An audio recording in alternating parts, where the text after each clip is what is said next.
Well, I've had a piece of chicken. I've had a little drink. I've looked at all the girls, given one or two a wink. I'm sitting in my seat, radio to my ear. The Star-Spangled Banner and the crowd's opening cheer. I've been waiting since last Saturday. See another one beat. Friends, it's time once again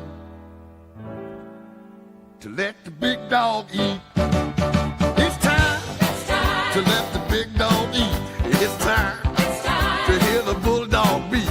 It's time. It's time. It's time. It's time. It's time. It's time. It's time to leave the red and black. It's time. It's time to bring the bulldogs back. It's time. It's time. It's time. It's time. It's time. It's time. I love to go back to Athens town. I love to jump up when they hunker down. I love to see the red coat spell the name. I love to talk about that bulldog thing. It's time to get the bulldog grin with 75,000 of your closest friends. It's time. It's time. It's time. It's time.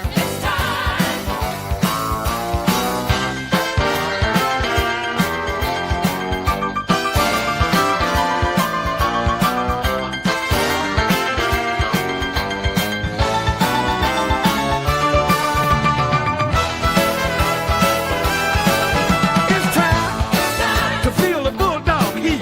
It's time to let the big dog eat. It's time. It's time.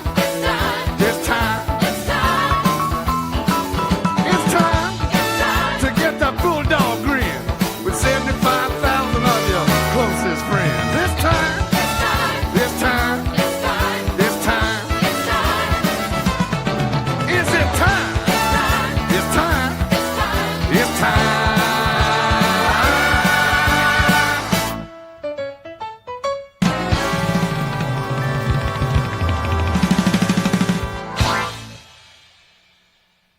Yes! Well, they fighting at this town and they fight away from home. The stadium is worse than bonkers. Don't matter where they are, 'cause winning is the sweetest bone. Got a touchdown in the corner. When the red and black appeal, you know those dogs are right. Oh, you hurt the walker. 'Cause before it's all over, you're gonna see the Bulldogs bite. 45-40, run, Lindsay. Hunker down, Harry Dog. Hunker down, Harry Dog. Hunker down for a fight. Hunker down for a fight. When you beat the Georgia Bulldogs, you're gonna feel the Bulldog.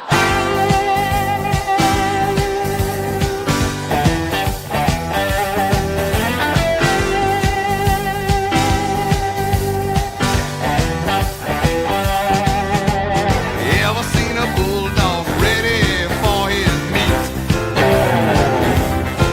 Well, to try to hold it back is a near impossible feat. It'll do your spirit good when you see that bulldog bite. But jump to your feet when you see those bulldogs bite. Hunker down, Harry Dog. Hunker down, Harry Dog. Hunker down for a fight. Hunker down for a fight. When you beat the Georgia Bulldogs, you're gonna feel the bulldog bite.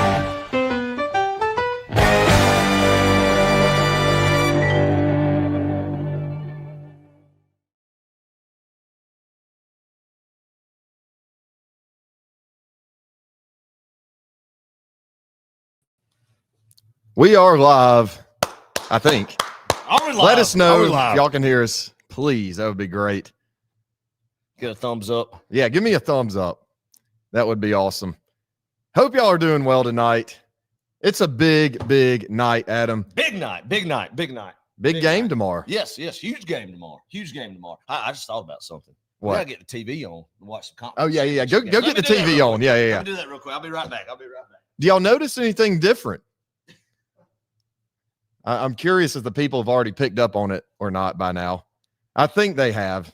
Some probably have. Others maybe not. We have actually switched sides for those who didn't. Yeah, Wyatt got it right here. He said, y'all switched it up. Is this on purpose? This is absolutely on purpose.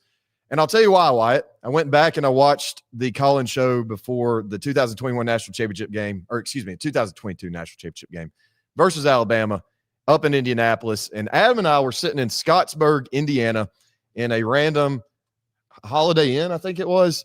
And we were sitting in this orientation. I was sitting for you guys facing right, and then Adam was to the left. So we said, hey, we got to replicate everything we did last time versus Alabama the last time we beat them. So, yeah, that's why we're here in this position. Well, yeah, if you listen to the previous episode this week, is we took a lot of time talking about what are we going to do? What do we need to do to create good juice, good momentum going into this game?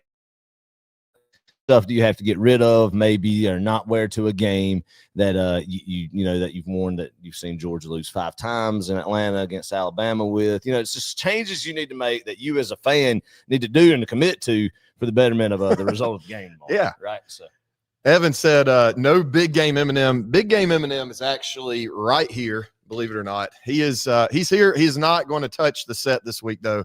I'm not allowing him to, because we have noticed that every single time that Big Game Eminem makes an appearance on the set during the Alabama week, we lose. So he's not touching this desk. He hasn't all week.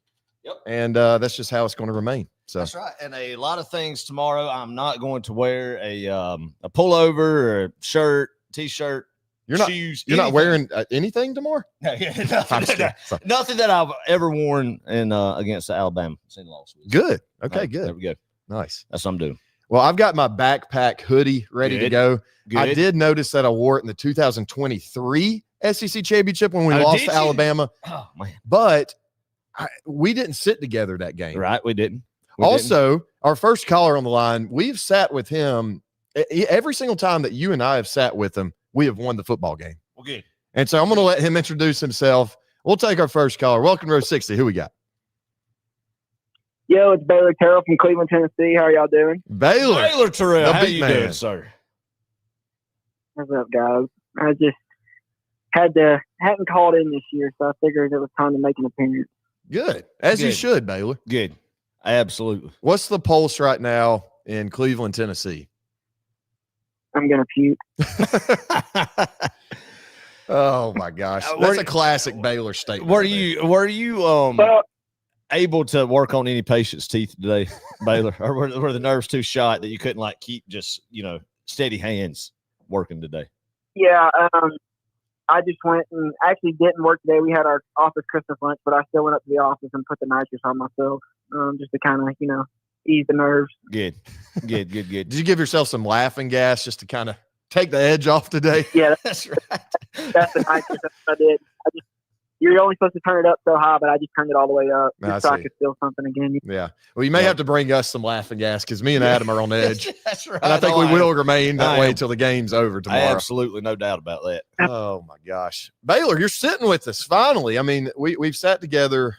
I mean, you and I have sat together a lot of different times, but I want to know this year. The only time that we've lost is Ole Miss last year. Ole Miss, but Adam wasn't there. What I was saying was it's me, you, and Adam, we are undefeated as of right now. We're what, 2-0? Yeah. Right? Yeah. So that's right. 2 times in Knoxville. Well, yeah, the Knoxville. Did we sit together in Jacksonville in 17 or no? Me and you did things, but not didn't we? Yeah, I think we did. Hey, this is all good stuff. Yes, good stuff. We need all the luck. We have determined, Baylor, as you know, you've listened to the podcast, we've determined that we need every bit of luck, every bit of good juju, any momentum that we as fans can summon up. Even though we're not superstitious. We are a little stitious. Clearly, we're not superstitious. So.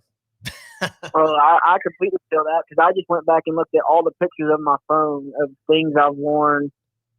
2 games that we either won or lost, and then I went back and looked at the Natty in 21 and make sure I'm wearing the same jeans, but I'm wearing the same like color combo, so I think we'll be all right. All right, Good. good. Baylor's doing his part. That's is what I'm right. hearing. Baylor is doing his part, and that's what we need. Everybody to be selfless in their choices that they make, and do your homework, like Baylor said. If you've attended any of these games, heck, even if you have just pictures at parties, watch parties that you've been at, if you've worn clothing at the 2023 SEC Championship game watch party, the 21 SEC Championship game, 18.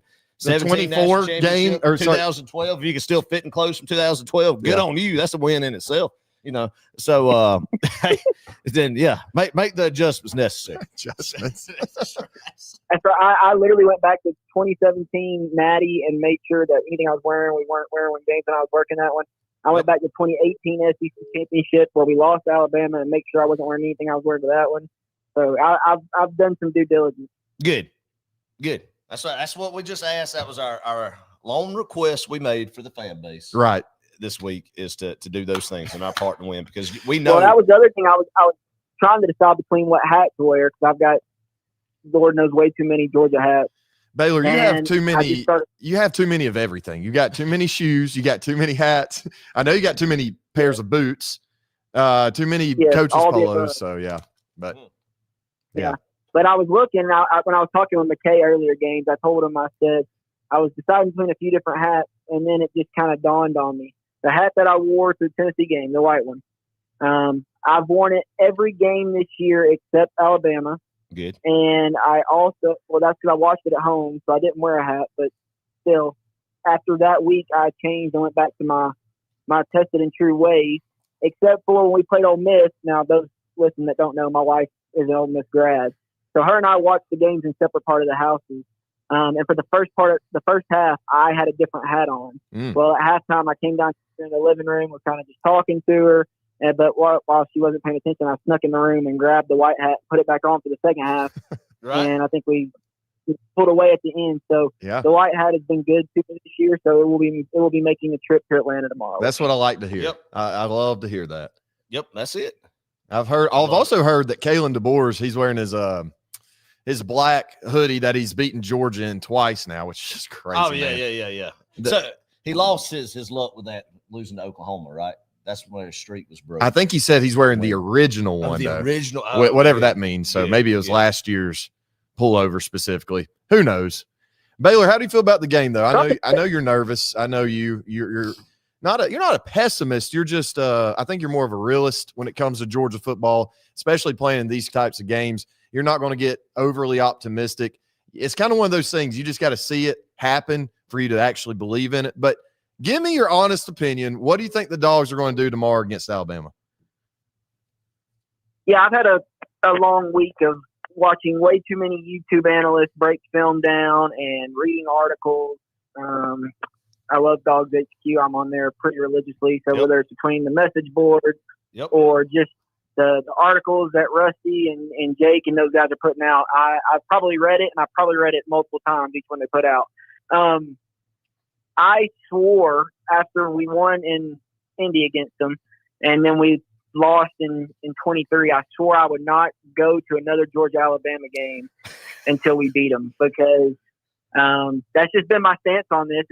And I've told pretty much everybody all week, I am confident against anybody in the country except Alabama. And it's one of those things. It's honestly the same way I felt last week against or when Ohio State played Michigan. I thought Ohio State was a better team. I thought they should win and cover by a mile, but I just was taking the stance of, until I see it happen, I'm not believing in it. Right. The only thing I'm hoping is that on this one, even though I said I wasn't going to go to any games, I haven't gone to one since we played them in Indy, and I'm hoping that by me showing up, since the last time I showed up with them, I'm hoping that'll be a difference. I like it, Baylor. I like that. Yeah. I mean, everything's pointing towards the right direction. That's right. So everything's pointing to a Georgia win. That's right.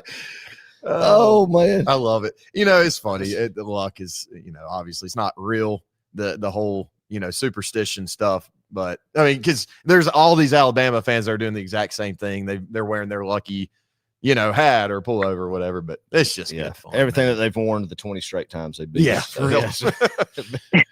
Golly. Oh. Well, it's funny because I've got a few Bama friends, either from back home or from dental school, and it's wild to me because, I feel like the way that we feel about Alabama is quite literally how all our other rivals feel about us. Right. Yeah. But all of the Alabama fans I talked to this week, not a single one of them feel good, which is wild. Because they ask me how I feel, and I'm like, dude, until we beat y'all, I'm just not going to sit here and get my hopes up because I've got to see it happen. But they're all saying, well, do you not remember the last time we had to play 2 times in one season? Have you watched us recently? Have you, are you paying attention to what we're doing? Like, we're not the team we were. Y'all have gotten better. And they're like, and their biggest thing is like, it's so hard to beat a team twice, especially when it's a Kirby coach team, which they make a very fair point. But I still I will get to my prediction in a minute. But yeah, I mean, I don't know. This is the one game that I just never feel good about. Yeah, and rightfully so. I mean, yeah. God, what are we? 1-9 past 10 meetings? Is that right? 1-9. Yeah, I mean, that sounds right. I mean, yeah, you won the one in Indianapolis, and before that, you lost every one of them since 2007. So you lost in 08, you lost in 12, you lost in 15, 17, 18 twice. 18 twice. Yeah, 20, 21. Yep, 23, 24, and 25. It doesn't end.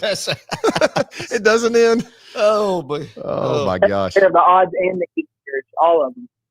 That's it. So, yeah, I mean, I've even gone as far as to like break down what uniform and obviously the one we did win, we had on the white, so that bodes well on Saturday. Yeah. But the past 2 SEC championships we lost to them, they were wearing their red crimson. So, I mean, but it's fun, man, and I of course maybe it's playing in the state of Georgia that we just don't know how to figure it out again. Yeah, I'd be fine with going to Indianapolis and play them every single time we have to play them now. So. If we lose again tomorrow, my theory is I'm going to therapy. Well, yeah, me too. But my theory is talk to the therapist, lay on the couch. Yeah, my theory is though that there is some crazy deal between Mercedes Benz. I'm not giving this up. Mercedes Benz has the biggest plant where anywhere, think about it. Where in the world could they have the biggest plant? It's in Tuscaloosa, Alabama. That thing is massive. If you've ever gone that way past Tuscaloosa on the interstate, you've seen 100%. I have a theory that Mercedes-Benz and Alabama have, I don't know, this crazy deal where they're making millions of dollars, and it's a mutually benefiting thing. I don't know. It's just crazy though. We lose and Mercedes-Benz. It does. It makes you feel better. Right? I mean, it makes no sense. But right. But it's some cool dots to connect. Yeah. Of course, man. But but I mean, then you look at it, man. You just you think, golly, if you look at just the trajectories of both of these teams right now, how they're playing. I mean, we're banged up. They're more banged up, right? And you look at these teams since last meeting in September. It's just everything kind of bodes well. You look at the trends, man. Kirby is 3-0 against teams he's played twice in the rematch. Auburn in 17, Alabama in 21, and Texas last year. He swept Texas last year. So, but the previous two before that, he avenged the loss that he had in the regular season over the SEC championship and the national championship. Then so against Auburn and Alabama. So I mean, everything you think of, you could really, really start getting your hopes up about it. And I encourage people, if they want to do that, go ahead and get your hopes up, man. Go ahead and let it rip. I mean, we're going to be in that setting. We're going to be fired up, juiced about it, and go. But we have too many bad memories against them in this setting. So I'm going to go in cautiously optimistic. Absolutely. All right, Baylor, we're going to take some more calls right quick though before we let you go. Give us a score prediction. Give me a player of the game as well. All right. Then I've thought about what I could think the score is. I'm going to take the Dogs. I'm going to do that. I feel like even though I said I wasn't going to, I'm taking them. But my two keys to the game. You can go back and look at all the games from like literally now till like 2015. If we win the turnover battle, I think we win the game. I think that is the biggest key. The second is, I think when we get in the red zone, we gotta have 7 instead of 3, and I think those two things are the biggest difference in the game. They don't really have a run game this year, but they picked us apart earlier in the year. But I feel like our defense has gotten a lot better. So I think if we can just limit the big plays, and another thing that sorry I'm rambling, but another thing that I think is another big thing is in the games that we've lost the turnover battle, when they got a turnover, they went and executed it and took it to point. When we got in turnovers, we've either stalled on the drive and punted, or we didn't score a touchdown. And I think when you go back and start looking at 2023, we fumbled and then they go down and get a field goal. How much did we lose by 30? Yeah. Like this year, thing. KJ dropped the pick, Nate fumbles, they get points off of it. How much did we lose by? 30. And so I think we just take care of the ball, don't turn it over. I think we got a really good shot. I'm going to go 27-23 Dogs. I like it. Because I do think that we will probably stall once or twice in the red zone. But I think the difference is this time, I think we'll be able to get off the field on third down. Obviously, kind of like Pate said this week, a regression to the mean. I don't think we're usually that bad on third down. I don't think they're usually that good. So if we kind of come somewhere back in between the middle, I think that sets up well for us. But I think running the ball is going to be important. I'm excited to have Chauncey back this week. I think keep feeding Nate because he's just running like a madman right now, and I love it. And then, when the shots are there, take them, and we got to execute on them and limit their big plays. But we'll say 27-23. I went back and forth for, I don't know, all day trying to figure out what in the world I think the score is going to be. But since you asked me, you put me on the spot, Adam. Good That's stuff. what we'll go with. Love Good stuff. Love it then. That's great. All right, Baylor. We'll see you tomorrow, brother. Love you. Yes, sir. Go Dogs, bro. But Ooh, ooh, ooh, ooh, ooh, ooh. Old Baylor, That's old great. former roommate there, worked with love him it, at love it. Georgia. One of the best editors in Georgia football history. He edited coaches' film like nobody else could. So, Yeah. Love Baylor. We're sitting with Baylor tomorrow. Y'all be on the lookout. We'll be posting some stuff. Y'all need to be following us on Instagram, on Facebook, if you're not already. If you're on YouTube, we'd love for you to subscribe to us. We'll have a vlog out, hopefully, Good. assuming the Dogs win this game. That's right. We'll have a vlog out for you all to enjoy. I don't They're think, going to win it. They're yeah, gonna win it. I'm not going to make it if we lose. I mean, that'd just Right. be No, horrible no. for me to See, relive all the right. memories and Doing all the whatnot. So, dancing and whatnot. yeah. We do have another caller on the line. We'll get to that caller in just a minute. I do want to go through a couple of these comments because there's already been some great ones on here. Good. We've heard, I think it was, let's see, Big A. He said somewhere, Big A, shout out to you, brother. Said he got some new underwear for Good. tomorrow That and is- socks. Look, that's what I'm talking about. That's the kind of buy-in I'm talking about right there. The kind of the sacrifice you have to make, the selfless. Hey, if you got to go up to the Target or Walmart or wherever, get a pair of new underwear to wear tomorrow, then yeah, I mean, you just By all go means. get some money out of the wallet, go up there and do it for the Dogs, right? I mean, Oh, man. a new pair of underwear is definitely worth just buying and paying that for a Georgia win Saturday, right? So that's what I'm talking about. That's what we got to have. Ryan Kiesler said, Dogs on top, 42, Bama 17. If that happens, are you doing cartwheels out of the stadium? Oh, I'll do cartwheels out of the stadium. All right. Yeah, absolutely. Absolutely. You said that last year. If we beat Texas or something, Yeah. if we just beat Texas, Right. again, If we just absolutely smoke Alabama, then I'll do cartwheels out of the stadium. But we all know good and well it's going to come down to the last second with just a ridiculous play. Something just wild happened. absolutely. Ben, what's up, brother? Good to Benji. see you here tonight. He said, hold up, what's up with the seat swap? Some people saw this at the very beginning, but if you didn't, basically 2022 national championship call-in show we did before Alabama. Adam was sitting to your guys' left. I was sitting to the right. And so we just thought, hey, we need to switch it up. That's right. That's right. So anyway, It hadn't worked the past because I guess we've had a call-in show against Alabama ever since. haven't we? yeah. Right? That's Yeah. right. We did on the road last year too, didn't we? No, I don't think we did one last We year. didn't do one last Or year. maybe we before did. we went to Tuscaloosa. Maybe we did. Yeah. Yeah, we did. We did. So anyway, yes, I mean, yeah, we're having to switch stuff up. And I've never worn this Peach State Pride shirt. Shout out to Peach State Pride. Great pullover right here. I don't think I've wore it on a call-in show yet. So I had to break That it one's out. super No, it's comfortable. very comfortable, man. It's got a hood on it too. Yeah. So go check out peachstatepride.com. Love it. Yeah, let's really switch things up. Give Adam the computer. Oh. You think you can manage this? Sure, yeah, why not? Give me the computer. With Adam's ADHD I've got it Give me too. the computer. But between this and the Boise State UNLV game, plus the collar in the ears, yeah. plus the occasional text, I Let don't me know. just handle all the IT for tonight and then just see what happens. Yeah. Ooh. Chase Drake said, I'm bringing out my Nicole Hardman jersey. Love Award that, when we Chase. beat Bama. There we go. That's the stuff. That's the commitment. I'm telling you. Yeah, Everybody's on board. Let's take one more comment. Where's a good comment? This is great. If we lose tomorrow, I'm calling Kirby a sleeper agent for Alabama. Yeah, maybe. I mean, potentially. Potentially. Oh, that's R2D2. I Yes. thought his profile picture from right here, from my peripheral, looking at that, wasn't R2D2, but It is, but in fact, propane, R2D2. was a propane tank on a grill. I thought it was. Sorry. That is actually That's R2D2. Lego Star Wars right All there. right, then. If you ever played Lego Star that. Wars, Good deal. you got to be a little bit of a nerd to have played Lego Star Wars. Anyway, all right, we got a caller who's been patiently waiting. Good. Welcome to Row 60. Who we got? Hello. Hey, Who we got tonight? How's it going, y'all? what's up, man? Anderson Roddenberry, Columbus, Georgia. Hey, I love Row 60. I listen to y'all all the time. I'm 14. No, I mean, I'm huge Georgia fan. I bleed red and black. I hear you. That's I just- awesome, man. Hey, tell us your Wanted name to one more call in and time. listen to y'all. Yeah, man. Tell us. Anderson Roddenberry. Anderson. Anderson? Yeah.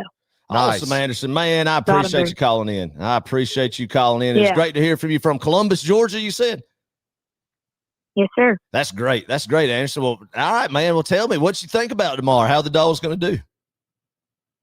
I don't know. I mean, I feel like we always, when we're playing Alabama, we overhype the game a little bit too much. I feel like we just got to sit back, expect, just play it like a normal game and pretend like it's not Bama, Right. play it like it's somebody we've never played before. I like So that. I just Yeah. feel like, we just got to play Georgia ball and go out there and get that W, Yeah, I agree, Just Anderson. do it. You're exactly right, man. I mean, Yeah. it's crazy. You think about the teams that Kirby Smart and this Georgia program the last few years been up against in big games, and Right. our historic rivals in this. I mean, the street, like Baylor said, the previous phone call is we have the same type of dominance over them that Alabama does us, but it does to us as Right, yeah. fans. To us as fans, it's definitely a mentality, and it seems like it's a mentality with the team as well, when that crimson and that cursive white A is on the other sideline, right? Right. So, but you're right, man. I know. I think now in early days, the 2012 SEC championship, man, Anderson, if you're 14, you were, goodness, 3 when that game was played. That makes me feel old. And Yeah. but that game, we didn't have the Jimmies and Joes to match up with Alabama, especially along the line of scrimmage. And it really, we were fortunate to be in that game to lose it at the end right there. But now, Mhm. the past few years, and even in the first couple games of the Kirby era, we weren't quite there yet. But now we have the same talent and better talent in some areas as well. So it's just, you go out there and you Right. play your best game, man. You're definitely going to beat them. Yeah. It's been self-inflicted stuff the past few years that we've had, dug ourselves in a hole the 2 times against DeBoer. And Mhm. you got to come out and start Right. fast on defense, man. And there's a Yeah. lot of stuff that you could look at tomorrow as a Georgia fan. And when you're looking at a glass half full, like we like to do here, even though it's been hard for us, it's Mhm. been just, have that kind of, not too Right. optimistic about Alabama, but there's a lot of good things to Mhm. look forward to tomorrow with how everything's leaning Right. towards. So yeah, I like it, Anderson. That's a good point. Yeah, man. good Got it. mindset. Bunker down, keep chopping. Yes, What do sir. y'all think about Bobo being out? Clark, you What want do to y'all handle think? that? Yeah, I think, I mean, look, I think David Pollock may have said this on Instagram this week, but he was talking about, there's 3 huge players on this offense. Obviously, Gunner. The next one, Zachariah Branch, uber talented, great. I will Shifty. keep saying this, Mhm. the best pickup in the transfer portal in the Kirby Smart era. I agree. And then the third Mhm. guy, the third Mhm. most important guy He's on good. this offense is Drew Bobo. I think. I mean, he has been Yeah. such a leader. He stepped it up Yeah. this year, especially in the pass pro and run game, really run blocking as well. But man, you lose him, Right. it's going to be tough to replace him. I'm interested to see. Are we going to see Tolliver out there? Are we going to see Micah Morris? Are we going to see Dontrell Glover? I don't know who's going to be Mhm. in that center position, but it does suck for Alabama, but they do have LT Overton out. Yeah. I don't think a lot Yeah. of people saw that really. Right. I think that's an underrated piece of news that Yeah. that he's out. I mean, They're that's a huge loss. definitely banged up. Yeah. I mean, they're just as banged up as we are. So Mhm. No, it's you're, going to be a dogfight, you're right, Anderson. When you get the SEC Yeah. championship game and you go through a full SEC schedule and you get that first Saturday in December, the teams that are left standing there Mhm. are going to be beat up. Like you said, man, it's a dogfight. So, Right. but with Bobo going down, it's a tough matchup to look at where they have Tim Keenan lined up against Tolliver. I think it will be Tolliver will be the guy. I'm assuming will be, but then there will be, if it's not working out, I think it's something there'll be a backup plan, and Coach Searles and Coach Next man Bobo, up. next man up and figure it out. And it's definitely lost. Drew Bobo has done a phenomenal job. I feel like in his development in the center, he's became not only how good he is in pass pro, run block, but also just the IQ he has to be able to make audibles and get pick up blitz pickups and everything, and really help with the offensive line, being the quarterback of the offensive line, right? So that might have to mean that there might be some more stuff that Gunner has to pick up and communicate to the offensive line. When you have a guy like Tolliver, who's still young, who has a very high ceiling, I think it's going to be good, just a young guy like that. So who got through the fire last week. Yeah. So we'll see, man. But definitely a huge loss. There's no way to sugarcoat that whatsoever. But like you said, next man up mentality. Next man up mentality. And you know, Drew's been there in that building all week, getting whoever's going to be in his spot, kind of coached up, hyped up, man. And real love how tight knit this offensive line has been this year, and how they've faced adversity from the beginning of the season on, and it's just been rotating, plug the right guy in, and they've gelled and done a great job this year, I believe. Yeah, they talk about keys of the game. What are yours for this game? What do you think we need to do to finally turn this ship the other way, headed towards Georgia? Yeah, Anderson. Instead of Alabama. Clark, do you want to do owning the series? I think, look, these games always come down to one or two critical plays. If you go back and you watch the past 10 meetings against Georgia, Alabama, it's always one or two plays, and in which Alabama wins them, Georgia doesn't. You look back at this past meeting, I think back to the Cash Jones play, and I'm not blaming that on Cash Jones. We beat that like a dead horse. But there's a missed block on that play. Yeah. We get a block there. Who knows? I mean, we go up maybe by 3 points, but and, I think about the Talon Taylor missed or the drop rather on the post route. Gunner threw a beautiful ball, is there, wide open, just goes right through his hand. So it's just those little plays. It happens though. I mean, Arian Smith. Yeah, exactly. It's football, man, and that's the beauty of the game. I mean, it's a game of inches. That's the whole cliche. But I loved it. Yeah, I loved it how Kirby. I mean, he just acted like it was fine. I mean, it happens to everybody. He was very calm when that happened, and he knew that. I mean, it happens to everybody, and I'm sure that they're glad to have him back this weekend, and maybe he'll step up and get his revenge. Oh, absolutely, man. He's a very talented guy. He's back, right? Yes, that's correct. That's what I've heard as well, Anderson. And very talented, is going to make a lot of big plays during his time at the University of Georgia, no doubt. So, but Has Jam Miller been ruled out yet?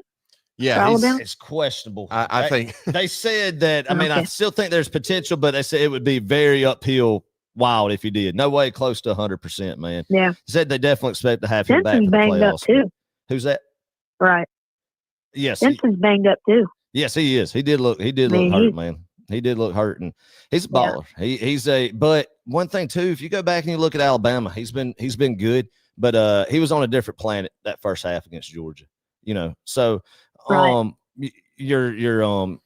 your pass rush is better now at Georgia. A lot of guys have matured and developed and playing better there. Ty Simpson, not saying that he can't tomorrow, but highly unlikely he has the type of football game that he had in Athens where he just couldn't miss, period. And, you get off the field on third down. I mean, going 13 and 19 on third downs and September was obviously the huge storyline when you think about that football game, and because it's the first time in all these meetings that we outrushed Alabama but didn't win the football game. But it's because they ate up time possession, and we got ourselves in a hole. The past only two times Coach Smart's played DeBoer, we have been in a hole against them, and the offense has had to adapt to a game plan, playing from behind by multiple possessions. The first two offense possessions Alabama gets, they drive down the field and get 7. The 2 times against the DeBoer offense. So I think it's going to be important to really not to start fast on defense and be able to settle into the game without getting into a hole and playing catch up, even though we've been able to come back and in the second half, but too little too late. So that's what I'm looking forward to tomorrow, man, is hopefully get on a fast start. I've gotten to the point this year to where, like, when we get behind early, I'm not even surprised because our team is so resilient. I've gotten to the point where, like, I can just trust that they're going to bring it back, I mean, like, all these stressful games this year, Tennessee, I I mean, so many. What are some other ones? Oh, Tennessee, Ole Ole Miss. What was Miss. it? Ole Miss has been. Even Ole Miss? Texas. Yeah. I mean, that was scary. Yeah. Yeah. Texas. I mean, we went down. I mean, we're just like Kirby said. Never say die, dogs. You know, I mean, That's they're right. just That's right. most resilient team I've ever seen. I love Crazy. it. Yeah. It's such a But, bonded you know. group. It's such a bonded group, Anderson. Yeah, they did not back down. Yeah, it's a Yeah. young group and a bonded group with some good leaders in that locker room. And that's what I love as a fan, is just seeing how connected this team is from the outside looking in. And it's amazing. I think we're a year ahead of schedule, honestly. Never could have believed. Nobody said, especially even in Right. preseason, but definitely after the month of September, this team will be 11-1 to end the year. So another SEC Right. championship game appearance. Anderson, you're a young man, 14 years old. You're living in the glory days of Georgia football, and you seem like you're doing a good job of enjoying every last second of it. And I encourage you to do that, because it doesn't get any better than this, and you just enjoy the ride, brother. That's right. Hey, Anderson. Yeah. Well, thank y'all for letting me call in. Yes, sir. I'll let y'all get to the next person. Yes, sir. Hey, give us a score prediction right quick. I got Dogs by 3. Let's say 3. I like it. I like Just I want to three. get 2. Yeah. I I like like it, I man. don't know what the score's gonna be. It could be low scoring, could be shootout. I don't know. We'll see. Just gotta wait. it. Dogs by a There we field go. goal. Love it, Anderson. Hey, Yeah. appreciate you calling in, Go brother. Dogs. Go Dogs. Go Dogs, Anderson. Yeah. Appreciate it, brother. Call from Anderson. I like that, man. That's a good 14 years old right there. Yeah. I love that. Man, Good call from Anderson. lots of people on tonight. Love that. Love to see Good. a lot of engagement and interaction in the comments. Yeah, we did have some spam in the comments. Let us know if we get that more. Those scam accounts, whatever. We got to get that out. We got to filter all that out. We can't have that on a family-friendly show, right? Right. Yeah. Look at Dan Mullen in the Look UNLV. at damn, I'm surprised nobody actually gave him serious consideration. I know. All right, let's move on. We got a lot of calls coming in, and y'all be patient with us if you're trying to call in and not getting through. Just be patient, and we'll start moving these a little bit quicker tonight. What's that? Oh, yeah. All right. Welcome to Row 60. Who we got? Good evening, guys. This is Lexus. How you all doing? Lexus, good to hear from you again. How are you doing? Doing good. How was y'all holiday? Oh, fantastic. Oh, it was great. We were blessed much more than we deserved. Very thankful for every second of it. Couldn't be any better. How about you? Same here. The exact same here. Listen, guys, I'm going to be quick and short because I know you all want to answer all your calls, and I want to listen to the rest of your show before I watch some of these Friday night G5 ball games. Yes, ma'am. But I think the last time I called, that was that we was having a conversation about somebody else playing Alabama. Oh, Oklahoma playing Alabama, and people were saying, "Ooh, hope Oklahoma can beat them over." And I was basically saying, "Oh, shut up! Georgia need to beat it themselves." Well, here we are. That's right. We got to stop hoping other people beat them. There We got to beat them ourselves. Yes. That's right. And we are 1-7 in the Kirby era. 1-7. That one was a good one because it was a national championship, of course. But we're 1-7 against them, and I agree with one of the other callers that said we just got to get out here and play them like we play anybody else that's really good, like we played Texas, like we played anybody else. Kirby Smart probably has been able to get away with this because I agree with you all when you say initially Bama was the better team and had the better coach, very frankly and honestly. And when you have the better team and the better coach, it's kind of hard to beat them. It's hard for the student to beat the teacher. It's hard. It's not easy. But now we're past that stage, and I think we've leveled up, if you will, to be just as good as Bama is now. I can honestly say that. As you spend time, I couldn't say that, but I can honestly say that. And I looked at that last game, and I say, yes, there was opportunity missed. I don't know why they didn't have Brett running that play when that freshman dropped the pass instead of him. But anyway, yes, ma'am. And Kirby Smart just needs to own the flow of the game and make smart decisions, pun intended, when he's making calls. Yes, we should have had a block with that pass, but I really do think he should have just tied the game. It was one of those games. It was one of those situations. It's Alabama. You never beat them. You're at home. You're in Sanford Stadium. And if you know, in a situation like that, you might think, okay, let's tie the game and then go win it. Right. So I just think he needs to make. I think the smartest decision I've ever seen Kirby Smart make was in the playoff game against Ohio State, when Ohio State was about to fake a punt, and Kirby saw it and called timeout. Mm-hmm. Oh, yeah. I think that was the best play. I don't think Georgia ends up beating Alabama if he don't do that. Yeah. So I really do think, and he was in the flow of the game. You got to be in the flow of the game and seeing what's going on. He was dialed in. Oh, you missed that. You dialed in, and they actually ran the play, and they actually got the first down. But thank God that the referee stopped it and said he called the timeout first. And I always say I think coaches get more credit than they deserve when teams win, and they get more blame than they deserve when teams lose. Mm-hmm. But if Kirby don't call that timeout right there, Georgia doesn't win that game and then go on to the national championship and beat TCU. Yeah. So he's gotta be dialed in and just make earn that last name of his. Yeah. And all that money he makes on top of that. You know. That's right. Exactly. And if he does that, because I think it's a better landslipper for skill and talent. If he does that, I think Alabama can beat Georgia. We'll get them back 24-21 maybe. I don't think it'll be a blowout either way. It better not be. If it's a blowout, I'm coming to Athens because I couldn't look at that game last year when Bama went up 28 to Memphis. Yeah, we did come back, and then Carson Beck does what he loves to do. Right. That game when you're driving the score to potentially tie or win a game and throw an interception. But it better not be nothing like that because this Georgia's it's just not as outmatched as they used to be when back in the days when Nick Saban had the team. Yeah. So that's my comment. I love that. All good stuff. All good stuff. Everything you did. You are a wise woman. That was yeah, absolutely. Absolutely. You alluded to the call, the timeout for the before Ryan Day and Ohio State decided to run the fake punt in the Peach Bowl in 22. And yeah, I mean that won you a national championship there because if they convert that, they're going to go on and win that football game, and you're not going to make it to play TCU in Los Angeles to go back to back. So you're exactly right with that. And I think this is a game right here that it's going to be that you look at what happened in September.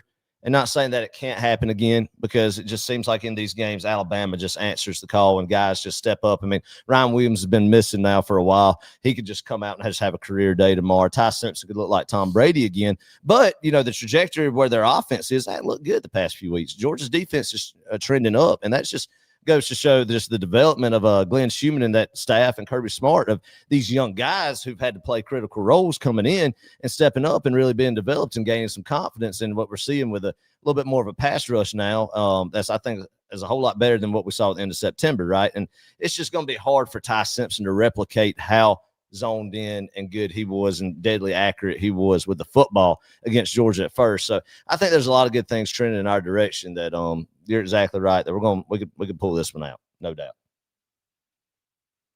Absolutely. I think the committee, this is my last comment, I think the committee actually set Alabama up by putting them ahead of Notre Dame to say, listen, we're going to leave a little room in case you do lose so you can still be in the playoffs by bumping them from 10 to 9 in the rankings. So they need to go ahead on and lose because they'll probably be in regardless. Right. And Georgia needs to they'll probably end up taking number 2 spot simply because since Ohio State and Indiana are going against each other, somebody has to lose. Right. In that situation. So they'll probably end up being the SEC champions and take the number 2 spot if they just play like they should play. Mm-hmm. And Kirby Smart is not out coached anymore because he doesn't have his teacher on the other sideline. So he should be able to win that part of the game. But I appreciate the call, guys. I look forward to you all coming on. I'm going to listen to the rest of the show. Thank you all for taking my call. And go Dogs. Go Dogs, Miss Lexus. Great call as always. This is the second time she's called in and just always done a phenomenal job. It's a wise woman right there. Oh, knows her football. And yeah, I brought up Zach Branch Clark. What did Zach have? 2 targets or 2 catches against Alabama? Was it 2 targets or just 2 catches? I don't remember. Something too like that. We didn't utilize him a lot in the game plan, and I think that's going to be a completely different tomorrow. As you alluded to, the best transfer portal pickup I think we've had at Georgia, and what you pay him with, let him go out, man. Yeah. Ride them to see. You got to get number one the ball because I think there's a lot of opportunity to be had with some explosives when you dial up for number one there. I think also tight ends, we got target tight ends tomorrow. We didn't really last game. We didn't really the first time we played Alabama this year, and our tight ends, man, are such weapons, and we really, really gotta get at the ball to them because they can get some major yak. Oh, man, I'm nervous. Yep. All right. I got a fun fact real quick. Okay. Kirby has set a lot of records. He has the most career SEC championship losses. Yeah, thought about that is that. right. Oh man, that's not exactly. It's not going to add to it tomorrow, though. That's Yeah. what we're going to say. We're going to get glass half full. Positive about it. You good, Carl? Yeah, A little bit overloaded. Yeah, there's just a lot happening. What do I need to do to help? No, you? you're good. You're good. Just okay. All right. Here we go. All right. Who we got? What's going on, fellas? This is Duncan Beasley. How are y'all? Duncan. Hey, Duncan, what's going on, brother? How you doing tonight? Great. Figured we'd switch it up. Never called in. Good. We switch it up and call in tonight. That's what I like to hear, Duncan. That's what. Yes, sir. Yeah. What you got going on tonight? Oh, just watching some Tulane and North Texas football. So Tulane and getting North ready Texas. for tomorrow. You're not watching the Mountain West Championship? That's a little bit more exciting game that Duncan's on. Actually. Yeah, I guess so. Nah, no, we need Tulane tonight. You got some money on Tulane? Nah, No, of course not. No, never. Not Duncan. Not Duncan. No, absolutely. Duncan, are you headed? nah. Are you headed to Atlanta tomorrow? Yes, we are headed to Atlanta tomorrow. Good. I like to hear That's that. what I like. Anybody in the Franklin County area needs to come get them a plate of pancakes and sausage on their way from the baseball team in the morning at the high school. There we go. And then we're heading to the SEC championship. There we go. What a plug for the SCHS So are Lions. you gonna go do your duties Yeah, as a coach exactly. and hand out some pancakes and some Yes. sausage and then go to Atlanta after Exactly. that? That's what I like to hear. That's what I like That's to hear. right. Good. That's right. What time are you serving? That's right. We are from 7 to 10 in the morning. Love that. We're good. That's I mean, good to that's hear. bright and early. Good to hear. Yeah, that's a There good we start go. to the day right there. Yep. Oh, it's gonna be a long day tomorrow. There So we go. I love it. hopefully the Dogs end it with a win. Yeah, where are you sitting tomorrow? What section? So well, we're hoping to sneak into the lower student section with Chandler tomorrow. Good. We'll see how it goes though. Good. I love That's the plan as of now. But love we'll see how it goes. I absolutely love, especially at Mercedes Benz in the SEC championship games, because as everybody knows, man, and Georgia's been so many of them, we've all grown accustomed to it. It's a hard ticket to get, man, because there's so many corporate tickets that go out there that you can't get your hands on, right? So I love hearing these stories of people trying to finagle their way in and really use their brain and brainstorms of ways to get in. Like one of my favorite victories or my memories is Brian Vickery in 2017. He gave the old handshake to just a security guard and got in the building. No seat, no ticket, no nothing. Just gave him the old handshake. I have no idea how much money he stuck in the man's hand. Just let him in the back door, and he just moseyed around the stadium the whole night. So, I mean, stuff like that. I know you probably have a ticket, but you're going to try to. You got a collective group trying to sneak in and get down low. I got a ticket. I think it's probably in the roof of Mercedes Benz. It's so far up there. And then so hopefully I don't have to go sit in that seat and I can finagle my way down in there in the student section. So that's the plan. Wait a minute, Duncan don't like heights, do you, Duncan? Nah, I don't need to go up there. That would not be good if I had to go up there. Because he had Not a big tickets fan of at heights. Auburn in the upper deck with Oh, us. yeah. Remember, he couldn't make it up there. Not a Yes. big fan of heights. Yes, the Auburn. I'm gonna tell you something though. Auburn was. Duncan, Yeah. I tell you, some of the worst seats I've ever sat in, sideline, upper level, in the bins. I mean, you need an oxygen mask to get up there. And my gosh, what's the point, man? Like, you get up that high, you can't even see numbers. I mean, like, But you're in the building. I'm lucky it's enough to see ridiculous. numbers at the We 300 were- level, but when you can't see them at all, like when everything's just blurred, that's for the birds, man. We were on about the 8th or 10th row last weekend for the Tech game up there in the upper deck, and that's about as high as you can get and still be able to see. Any higher than that, it's just pointless. Yeah, that's true. It's a good point. It's a good point. Yeah. Good point. Well, what are you feeling about tomorrow? Anyway. What's the feel, the attitude going into the SEC championship game? Well, if you would have asked me on Monday, it would have been the old typical Bama will beat us, but I think I've switched my mind by now, and I've fallen for it again and think we're just going to beat up on them tomorrow.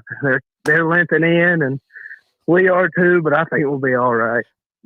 I love it, Duncan. I think we should. I think we'll beat them by 10.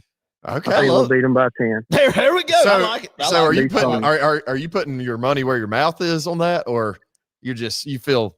Yeah, probably will. Probably I will. agree. Let me see you before Probably the game, will. and I'll encourage it even more. Then Here's how it. Here's how. Yes, I was about to say. Here's how it will go. I won't. I say I won't, and then I'll run into y'all before the game doing something in the stadium, and then we'll be like, "Yeah, let's do it." And we'll do it, and then Duncan, I got a great story. Oh yeah, right quick. This is good. I'm not gonna rat this person out. I'm not gonna say how much money was lost either. But yeah. But a friend of ours before the game, let's just say he had a little too much to drink, and he was feeling good. And he comes up to me. This was the Peach Bowl, right? When we played Ohio State. New Year's Eve. Everybody's feeling great. Juiced. 8 o'clock. Juiced. 8 Ready to roll. Uh-huh. Ready to roll. Yeah, 8 o'clock kickoff. It was wild. We see him before the game in the concourse. I mean, this is maybe 45 minutes before kickoff. He's got the FanDuel app or whatever pulled up on his phone. And he says, Adam Clark, what do y'all feel? And we're like, we feel great about it. We're going to hammer the spread. I told him, I said, hammer the spread. There's no doubt in my mind. And sure enough, he hammered the spread, and he hammered it with a lot of money. And we didn't even come close to covering. I mean, a significant amount of money that was put on a playoff game now. You know, it was, but we encouraged it. Yeah. Terrible influence. But that's rough, too, because Georgia fan in a crazy win, but you lost a ton of money. That's rough. That's true. You won the game there, had that good memory. But yeah, that was a great memory. That was a wild environment. Yeah. Oh man, good stuff. Oh, that's good stuff. But yeah. Well, fellas, I'll let y'all get to the next one. You're cutting in and out on me, so I think the Dogs win tomorrow, 31-21. I'll get it to you. Love it, Duncan. Love it. Hey, holler at us before the game tomorrow. We'll meet up for sure. We will. We'll see y'all. All right, go Dogs. Go Dogs. Woo! Good stuff. Oh, Duncan Beasley. Yep. We got another caller on the line. Y'all are ready to go tonight. I love it. If you can't get through, just keep coming or keep calling through and trying. We're trying our best here. A lot of people on tonight, which is awesome. This is great. We gotta bring this up. We got a troll, if you will, Bill Valentine. What a name. I kind of like that name. Bill Valentine. That sounds like a Western, 1800s name. It sounds like a Cowboys name. It reminds me of Bobby Valentine, the old Mets manager, baseball. Yeah. Back in the day. Anyway, y'all clowns can play analyze game. Bottom line is offensive line versus defensive line. On top of that, Georgia has Bama problem. All right, Bill. I really I don't necessarily disagree, other than the clowns part. If he wants to call us clowns, that's fine. Yeah, that's all right. We've arrived, right? We've got some haters out there. Everybody calls us clowns. You clowns. Yeah. No, I mean, he's right. Bill, you're right, brother. If you're still listening, offensive line, defensive line, that's 100% where this game is won or lost. And every football game. Really. Yeah, really. Really want to break it down to it. You need to win the trenches in the Southeastern Conference, especially the SEC Championship. Yeah, or the Pop Warner League or middle school or high school. I mean, what a take. Great analysis there, Bill Valentine. Oh, man, yeah, he's got a few more. What? Oh, just you say that's funny. Yeah, anyway, this was a cool one right here. Michael Lambert, he said, I just want to thank y'all for bringing us this channel. Lost my DD back in 2023. I think Daddy, yeah. Was the biggest Georgia fan I know, and I bleed red and black because of him. Love the show. Go Dogs. Hey, Michael, we appreciate it, man. That means a lot. Yeah, I mean, I'm thankful for moments like this where we can all share together and, as Adam says, kind of forget about what's happening in the world and our troubles, our sorrows, kind of put those on hold on the back burner for a little bit and just enjoy something we all love, and that's college football, more specifically Georgia football. And more importantly than that, spending time with family and friends just like this, just like all of us will be tomorrow as we're watching the game. So, yeah, we appreciate that, Michael. That means a lot. Yeah, that's exactly what it's about, man. All right, we got another caller. Welcome to the show. Who we got?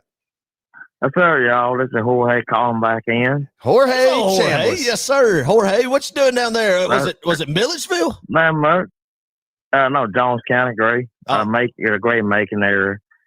But y'all know I had to call back. Yeah, y'all know I had to call back in because so far we undefeated every time I call into y'all show. That's what I'm talking exactly, about. Jorge. Exactly that's what I'm talking. Look at Jorge is called on, knows what he needs to do. Exactly right, Jorge. Go ahead.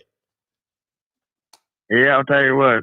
As soon as I get off work tomorrow, the first thing I'm gonna do is I'm gonna go down to Warner Robins and buy some buffalo wings from the touchdown rings because every time I buy 50-piece honey hot buffalo wings from touchdown rings, we always win the big game. That's what I found this season. Hey, you're gonna have to send us some, Jorge. Those sound amazing. Send us a picture of that, Jorge. Yes, please. And where we can post that. And anybody's good luck charm that they're breaking out tomorrow, please send that to Rosie. Whether that's wings, I don't care what it is. Whatever. Well, maybe not underwear. I don't want to see people's underwear or socks or whatever. But, but yeah, hey, send us a picture. That'd be cool. I will DM y'all a pic on Instagram tomorrow. That sounds good. I like it. Everybody do that. Everybody send us a good luck charm. In this case, Jorge's. You said 50 piece. What kind of wings? It's I've got what call it like. Let me see. It's a I'm trying to think what it's called. It's a special. If y'all ever been touchdown rings, I know they got one right there in Athens, but it's a special. I forgot what it's called. I got you. No, that's good, though. Going to Warner Robins, getting them because you win big football games. When you go do that, Jorge, that's commitment. Now, that's what we're looking for. My question to you, Jorge, are you eating all 50 wings? Like, can you stomach that? Or, I mean, are you splitting it up? Are you watching with other people? No, I split up with family members. There you go. All right. Sharing is caring. But, man, those do sound good. I think I could eat 50 wings in any given day. Not absolutely. A meal, but like any given day. Oh, man. Good stuff. Well, how do you feel about the game tomorrow, Jorge? Well, I told myself after the last Alabama game, I would never pick Georgia to win again this game. But I don't know. But I'm a glutton for punishment, and I don't know. This game just feels a little bit different. I don't know because it's a rematch, but I just feel more confident about us winning this game than did when we played them in September. Yeah. I agree. I mean, you look at where the defense is right now, and like I said, just where both teams are trending right now. You have to feel confident in looking at that. Of course, just scarred as a Georgia fan, you're going to be cautiously optimistic. But I love where this football team is, and I know there's been a lot of people just talking about a little bit of negative stuff with how the offense performed against Georgia Tech on Friday. But there was some stuff there that could have been got, and everybody just has off days and stuff too, especially when it's weird in a rivalry game like it is, man. So I'm not just going to just base off what Georgia's going to do 8 days later against Alabama from what they did last Friday against Georgia Tech whatsoever. This offense has been very good, I feel like, to me personally this year. And I like where the defense has been the last few weeks. And really just like where this football team is, man. And heck of a shot to go back-to-back SEC championships in the inaugural first two seasons of a 16 league SEC.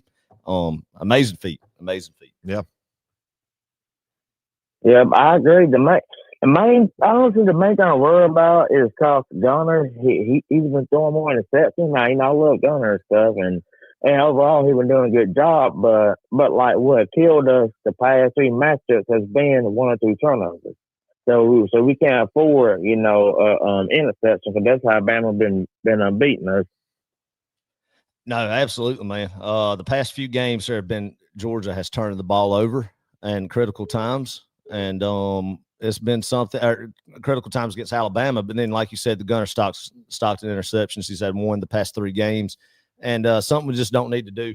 You're exactly right. So I hope it's something, man, that I think Alabama, too, has been more prone to have opportunities to get a takeaway from them as well in the back half of the season than they were at the front half of the season. I mean, it was almost nearly impossible to even come close to winning the turnover battle against them. But it looks like Simpson's been a little bit more inaccurate with the football. Maybe they've coughed the ball up a little bit more, and you can steal one from them too. And then if you protect the football, get back to how Gunner was playing, just turnover-free football there, then, yeah. I mean, heck, if you win the turnover battle tomorrow, Clark, I'm feeling really good about the game. Yeah, really good, me too. man. Especially how I think we're going to be able to do on the ground, and unfortunately, how they're banged up at injury, that we'll be able to stop them run and keep them one-dimensional. I don't know y'all ever watch a film guy on YouTube, but one thing he pointed out yesterday is that everybody that in every matchup between Georgia and Alabama, whoever won the turnover battle has won the game. The only exception to that was the 2018 SEC championship, and that was because when Georgia turned Bama over 2 times in that game, we didn't score on either of the 2 turnovers. Mm-hmm. That sounds about right. Oh, that game right there, Jorge. That game right there, man. Like many of them was one that just I could still just close my eyes and visualize being in that stadium, about to go up by 3 possessions, and we missed that field goal there in the second half, right? So Rodrigo missed that kick, but I still think that was Jake Fromm's best game he ever played in a Georgia jersey to me. It's pretty good. Yeah, I'm still salty about that 2017 national championship, because I feel like I still believe to this day we are a bad ref call away from Kirby having 2 wins against Nick Saban, and this whole narrative that he can't beat they can't beat Alabama, it still exists, but it wouldn't be as bad as it is now. Yeah, especially with 2 national championship wins. You're exactly right. I mean, Tyler Simmons was onside. I will go to my grave. Every Georgia fan will. I mean, even the refs admitted it was the wrong call. And I mean, you can't, as Georgia fans, I think we've come to learn you can't peg a game on, a bad call. Other losing fan bases do that. I think, look at Auburn, look at Florida or Tennessee this year, right? We're not those kinds of fans, but you're exactly right, man. I mean, one call in our favor that should have been the right call anyway. If you block that punt, you return, you recover the ball there in their territory, deep in their territory. You go up there, there's no doubt about it. I mean, unless you just gift wrap the ball to them 3 extra times, there's no way they're winning that game. And but yeah, man, I mean, we're talking about hypotheticals here. Georgia lost that game, and Kirby's done pretty bad. I mean, in terms of getting over the hump. Yes, we all know about the national championship game. It was awesome. It was spectacular, but it still just doesn't feel like the Alabama monkey is off our back yet. No. And I don't think it will happen until we beat them more than just once in the past 10 years or more than that. No, 100%, man. Yeah. My bad. No, Jorge, my bad. Go ahead, Jorge. I was just about to say now, because I feel like now, cause even though we're in the playoffs, no matter what, I feel like Ray just, as far as narrative, right, this is a must-win game, because if you beat Alabama, then you get the monkey off your back, and so that way the next time you play Alabama, it's not much, you don't feel much pressure to beat them, but see, we're losing them again. Now, we're still in a nice spot and everything, but it's just going to make the noise get louder and stuff. And quite frankly, I know how the Georgia fan base is, and being on Georgia football cheer, they're going to be miserable if we lose to Alabama, because you're going to have the losing fans calling for everybody's head. You're going to have some crazy fans calling for Kirby Smart head, believe it or not. I saw some of that earlier this season. Mm-hmm. Yeah, the moment I start hearing Georgia fans calling for Kirby Smart's head, win or lose tomorrow, that will be a weird day. And I might just have to delete social media to keep from seeing those brain dead comments. Stupid, man. Anybody that thinks Kirby Smart should be gone, yes, even if we lose tomorrow, we just clearly don't agree on anything. So anyway, I know that's not you, Jorge. You're a smart, reasonable Georgia fan. That's right. I'm just saying, anybody else out there, for the record, yeah. Now, I admit now, before I started watching the film, guy, I might have sort of bought into some of the Mike Bubble stuff, because I'm not that football lit. I'm not a football lit. I'm just be honest, but But whenever I start feeling like Five Bobo out there watch the film guys to, to calm me down. Yeah. Yeah. I think, if you take the fan side out of it, and look, there's been plenty of times I'm a very pro Mike Bobo kind of guy. I mean, and Adam is too. But when you watch a game as a fan, you're watching with emotion, right? And if things don't happen right offensively, well, dadgummit, we want it fixed right then and there. And that's just not how it works, And I'm not saying I'm just saying in general, people need to understand this, including myself. But when you can kind of take a step back and remove the emotions and look and see, all right, why did this play not happen, right? And that's why, Brooks Austin Film Guy Network, he does a good job of breaking down the X's and O's, showing you, hey, this was a good play call. We just missed on this block, or this guy didn't do his assignment, and this is why it looks bad. And then everybody wants to point fingers at Mike Bobo, and I just think that's unfair. But, yeah, anyway. Yeah, I mean, and no, and now speaking about offensive coordinators, I mean, Todd Monk, I love the guy, but he only beat Alabama one time, and because we played Alabama 3 times, we only beat them one time under him. So yeah, it's not all just offensive coordinator's fault. That's a great point. Great point, Jorge. I love that. Yeah. That's good stuff, man. Actually, Mike Bobo has beaten Todd Monken. Sorry. Hold up. Mike Bobo has beaten Alabama more than Todd Monken has. He was coordinator in 07, right? Yeah. So he was. He was on staff in 03. Nell Callaway was the coordinator in 03, and Rick was calling plays. Yeah. But, exactly right, man. So, I have all the faith in the world that the game plan that Coach Mike Bobo will have. I think he's done a phenomenal job with the personnel that he's had. I think, too, man, this coaching staff, one thing, especially with recruiting now and the portal additions and where we're at now, these guys are so good on their evaluations of the guys coming in that you're not getting the 5 stars like we remember getting you're still getting them, but not kind of what we saw in 17, 18 when you had the number 1 classes in the nation and all these recruiting rank sites. You're still getting elite top 5 classes and elite classes, but they're hitting on so many of evals, man, that you think about like some of the guys that Bobo's wanted to bring in to play quarterback even through the transfer portal, as far as like Fernando Mendoza. There was some smoke that he was going to come to Georgia. Right? Yeah. I would have never thought, man, Mendoza from Cal, the guy that come in and play at Georgia. Well, look what he's done, man. So there's guys like that all over the board that from the transfer portal, high school ranks as well, that I have so much confidence in Coach Bobo, his offensive staff, and on the defense side of the football too. Just what Kirby Smart does in general is you get guys that can fit into this culture, and they're coming to Athens and they get developed, man. And when they leave, if they commit and do what's laid out there in front of them to do, when they leave, when they have the talent, the God-given talent, they leave, they get developed, and they get a chance to go make a whole lot more money playing in the NFL for a long time, right? Yep. So, I mean, that's just what we got down here in Georgia. Hey, Jorge, I was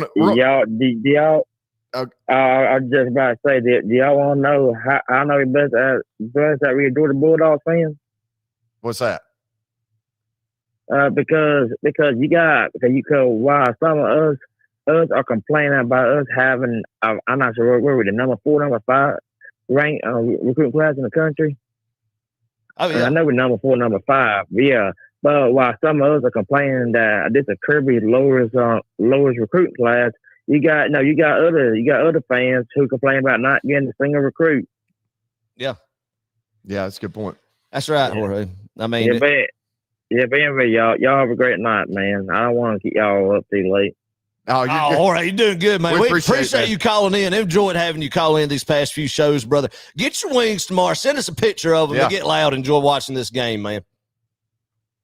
Y'all have a good one. You too, Jorge. Go brother. Appreciate you. Good call from Jorge there. Love hearing from Jorge, man. Oh, yeah. All right. Hold up just a second. We got a caller on the line. Hey, let's do this right quick. I need to – this Bill guy, man, he's really stirring up the pot. Bill, give us a call, brother. Why not? Talk some football. Yeah. If you really know your X's and O's and you really know your Alabama stuff, you need to stick around. Give us a call. We'll chat with you. Good banter. We're here for it. That's right. As long as you keep it clean, we'd love it. We don't care. Anyway, we got a guy who has been a caller since day one. Day one. Literally. And he really needs no introduction, but we'll let him introduce himself. Go ahead. Glory, it's your boy Rich Beck calling to you from Buffalo, New York, where the snow is falling, the lights are glowing, and my dog's spirit is shining brighter than a Christmas tree on Christmas Eve. It's your Buffalo dog. He's back. And boys, I've got some inside sources. Oh. I'm not talking about analysts, boys.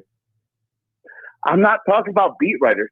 That's right. I'm not talking about anonymous SEC personnel. No. I went straight to the top. Old Chris Kringle himself. There we go, Rick. That's what I'm talking about. I had no idea where that was going. There we go. That's just darn right. You're close enough to the Santa North Pole in Claus. Buffalo. You can walk there. That's exactly right.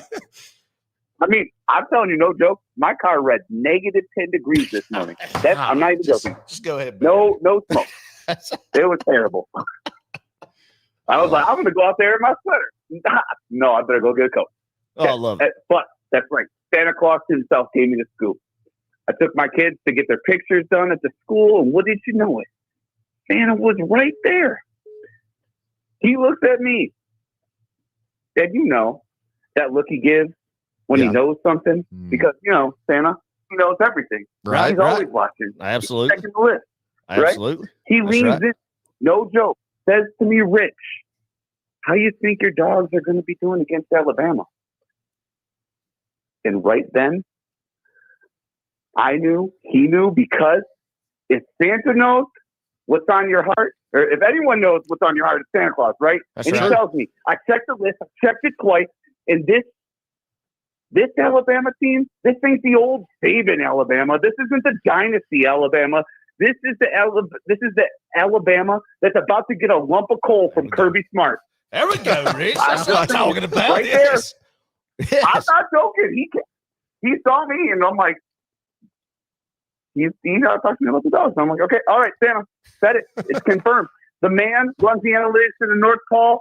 Kirby Smart, one of the greatest coaches of the modern era, Right. and he's about to take off those Alabama hiccups. He's going to tighten the bolts. He's going to lead these dogs to an SEC championship. There we go. We've taken the hits. We've had stumbles, but now December, Georgia is a different animal. And Yes, with sir. Santa's blessing, you can wrap this one up, boys, and put a bow on it, because the dogs are going to win it.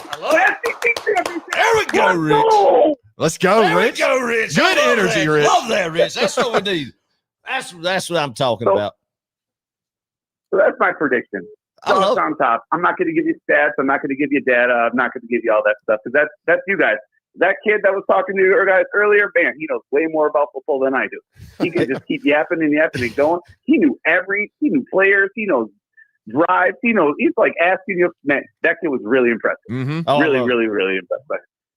And Jorge, please call every single. If we win when you call, you got to call. That's right. the rule. Jorge has got to bring the juice That's every the time, rule. man. Yep.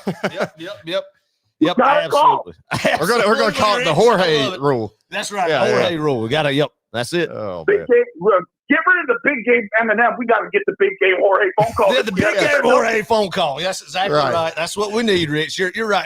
And the fact that you've brought, because you've called in to every single one of these Alabama losses that we've had a call-in show for you the past few times, but we've never had a story about getting an analysis from Santa Claus, the man himself up there. And because we know you live in Buffalo, so close to him up there, that you personally got that. So that's going to bring you. Oh, it will. It will. Absolutely. 100%. Love it. Let's get it. Confirmed. That's it. Alabama's getting a lump of coal tomorrow. I absolutely love that. And Kirby is getting a big fat W. Yep. So, and another trophy. Yep. I love it, Rich. Woo! Good stuff. Man. All right, so that's all I got for you guys. I probably won't hear from you guys till like Christmas time, right? Like when's the next game after this one? After we win the SEC championship, We're going to see. We're going to see. We're going to yet to know. Sunday, high noon, we're going to find out. Sunday afternoon, we'll find out. Okay, well, if I don't, Merry Christmas. Merry- Happy SEC championship. And go Dogs. Go Dogs, Rich. Love you, brother. Tell the family we said hello. Go Dogs. Love that. Love some Rich Beck, man. A staple of this show for many, many years now. Absolutely. From Buffalo, too, man. Oh, yeah. Buffalo, I New wish, York. I wish it were snowing down here. Wouldn't that be fun? Oh, that'd be a great time. All right. If you're still trying to get through on the call, The line is hot. The line is very hot. And as soon as we hang up, there's somebody else already in line. So we got another caller. We're just going to move this thing right along. Welcome to Row 60. Who we got? This is Colby Strouder from Lowndes County. Colby. There's our guy, Colby. How you doing tonight in Lowndes County, Georgia? Pretty good, pretty good. My Vikings are out of the playoffs, so I could be doing better, but I ain't man. too bad. I ain't too mad. Who'd they get beat by? I didn't keep up with it. North Gwinnett took us out. North Gwinnett. I got you. You'll have that, though. Still impressive run getting that deep in the playoffs, though, for sure. Yeah, Valdosta's playing Buford up there right now. Weird score at halftime, 11-0. Buford's up. Valdosta and Buford. What a game. That would be a great one to go to right there. We should have done the live college show from that. From that, yeah. That Hey, I hate the Cats. But if there's one thing I hate more than the Cats, it's the Atlanta football team. So I got to pull for them tonight. Oh, absolutely. You got to cheer for South Georgia football against teams like Buford. My opinion. Sorry for any Buford folks on there. But and there's a lot of Buford people who would never agree that Buford is Atlanta. I think it's Atlanta. Anybody outside 285 is going to tell you that Buford is Atlanta. It's true. Well, and the only thing I have against Buford, Cole, is it just seems like they're not very pro Georgia over there. And that might be in my head. It's starting to change, though. Yeah, that is true. I mean, but just historically, man. I mean, it's just some guys there. I don't know. Well, there's a certain someone that moved to Buford to go to Georgia right. and then flipped. So I got that against him too. Right.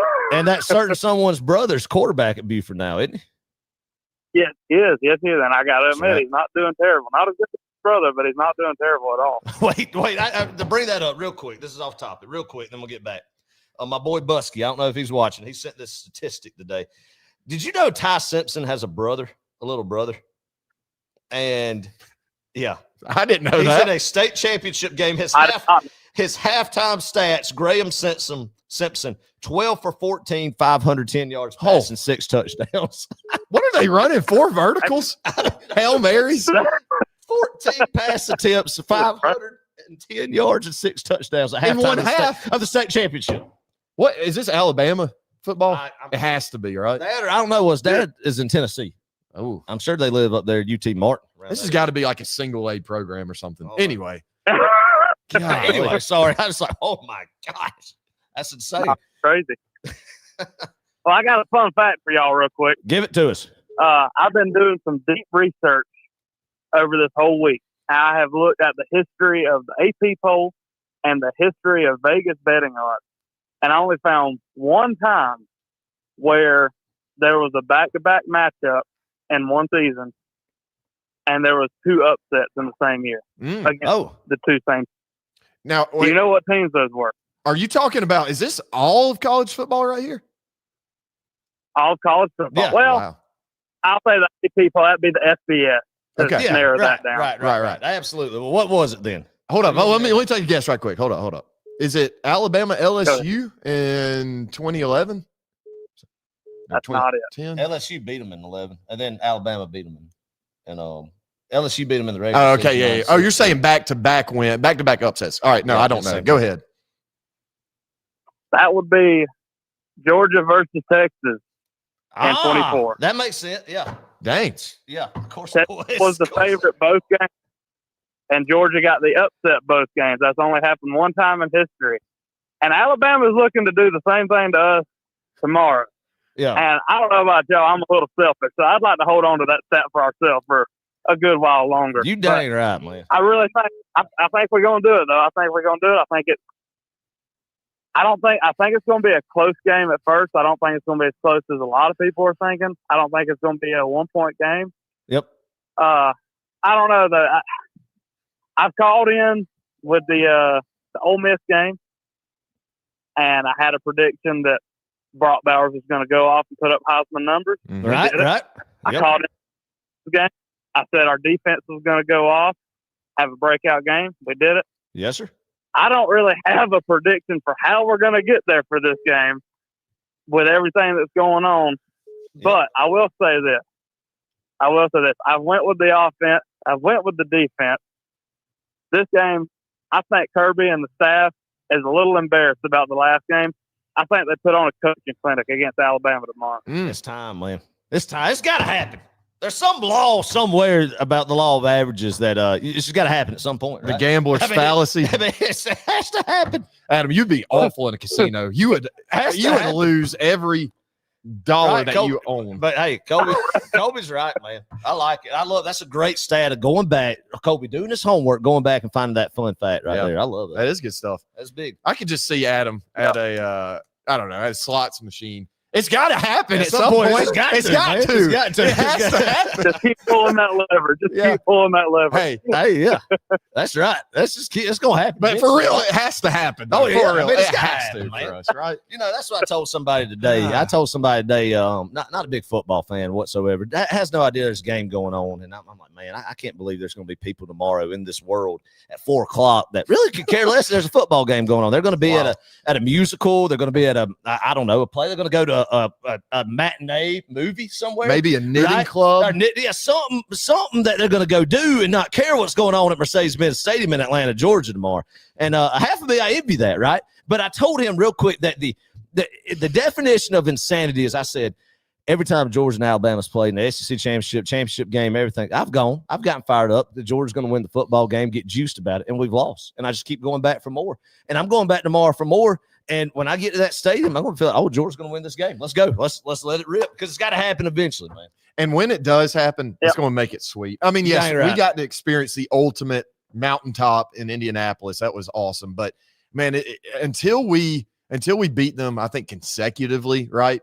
We're never going to feel like that monkey's truly off our back. So yeah, that's right. Yeah, if we only beat them 1 out of 4 times, every 5 years or so, it's just going to be called a fluke every time. Right. That's exactly right. Hey, let me ask you this, Kobe. I was looking at the comments. Jacob Arthur, I think that's what it said. I can barely see. Jacob Arthur says he thinks we're going to get to Ty Simpson tomorrow with the pass rush. I kind of thought we had some good rush even last time on the edge. We just couldn't get the penetration in the middle. And do you think we'll get home to Ty Simpson tomorrow? We see a different that Ty's not going to get comfortable like he was in the first half last time. Our defense is rolling, and I think they're going to keep rolling. I really do. I mean, we're going to have trouble against Alabama. Yeah. Our defense will have more trouble than they've had. But, they ain't been rolling until now. I feel like they're steam train right now, and I feel like they just keep getting better with every game. They're young as can be. That's Our right. offense is young as can be. Yep. I know we got injuries, but it's next man up. And even as freshmen, it's next man up. Yep. I agree, man. I don't know. We're going to find out. And I don't mean that to see who's going to win the game. I really think Georgia's going to win this game. We're going to find out how we're going to do it. Yeah. It's going to be entertaining. Oh, it'll be an instant classic. There's no doubt about it. And I said it in the podcast this week, but I mean, truly, you get the best college football, the best version of college football when Georgia and Alabama meet in any way. It doesn't matter where it is. Yeah. I mean, there's been a few exceptions. 2020, got out of hand in the third and fourth quarter. That was rough. 2015 also was another exception. But yeah, I just think, golly, like I know there's a lot of people out there complaining about this game, another Georgia-Alabama matchup. But, man, this is just good football. And you're exactly right, man. It's going to be a close one. It's going to be a dogfight for sure. All 4 quarters. I love it. Yep. I'd be willing to call Georgia-Alabama a modern rivalry. It's not historic, but it's definitely a modern rivalry. Yeah, absolutely, Kobe. I mean, I have a dislike for them. It's a more of a respectful dislike, obviously, because we can't beat them, but because of what they've done as a program compared to what I feel against the Clemson, Tennessees, Floridas, Auburns of the world, right? But you're exactly right, and it's amazing what this game has turned into, and it's just what the instant classics we've had. Unfortunately, except from one, we've been at the short end of the stick, man. But I think tomorrow is just – I told myself, Kobe, that this week – at first I said on the podcast I was going to pick Georgia to lose to change the momentum. But I couldn't do it on the podcast. And I said I'm just going to be like, I'm going to go in. Georgia's going to lose. Not going to get my hopes up and stuff. But I'm here. I'm bought in, ready to go. Again, just can't help it. It's like a drug. It's an addiction. I have to get for the record, red and black glasses on. I don't care any football analyst. That's why we're a fan podcast. Is we're not analysts. We're fans. That's why as fans we're coming on here. We said tonight was going to be venting, getting our minds right, doing what we need to do as Georgia fans, because it's been a rough streak against these guys, right?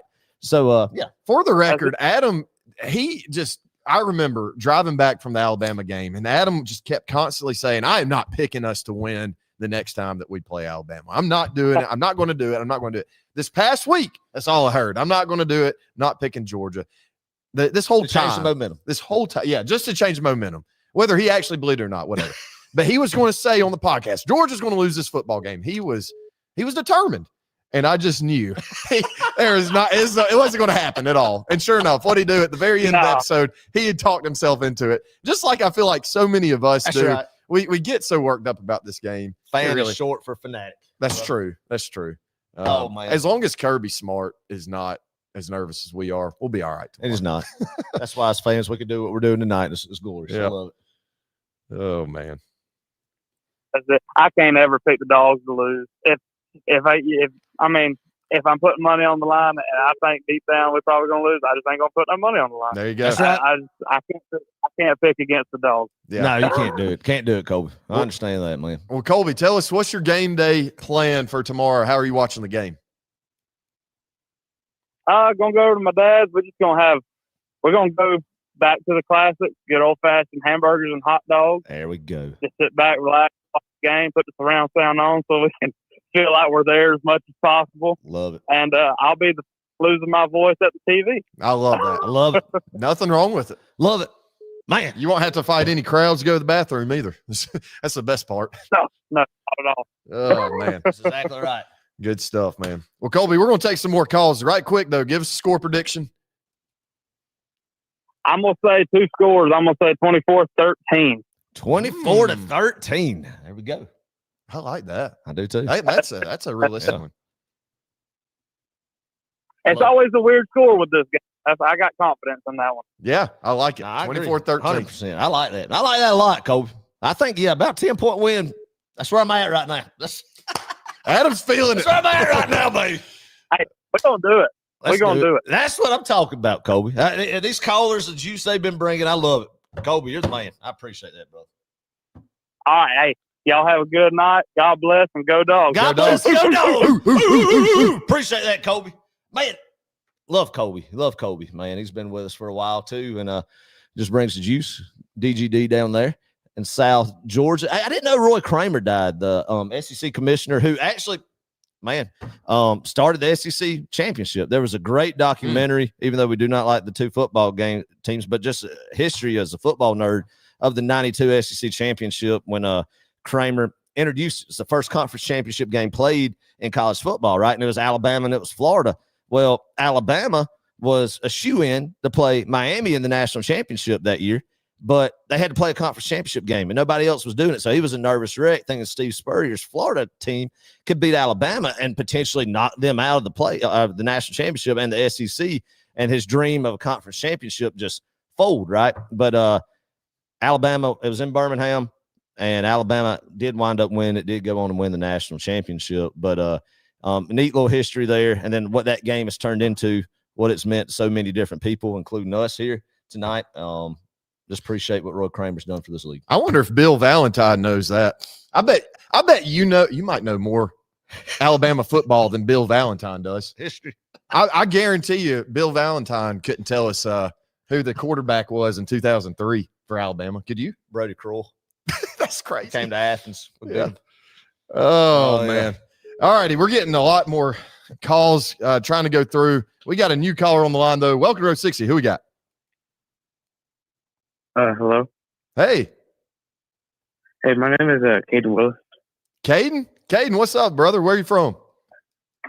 I'm from Atlanta, Georgia. Nice. Caden from Atlanta. Great to hear from you tonight, man. How you doing? I'm doing pretty good. How are you? Oh, doing good, man. We are blessed, thankful to be here, enjoying talking to y'all, and everybody just getting fired up about this football game tomorrow. So how you feeling about it? Yeah, I'm ready.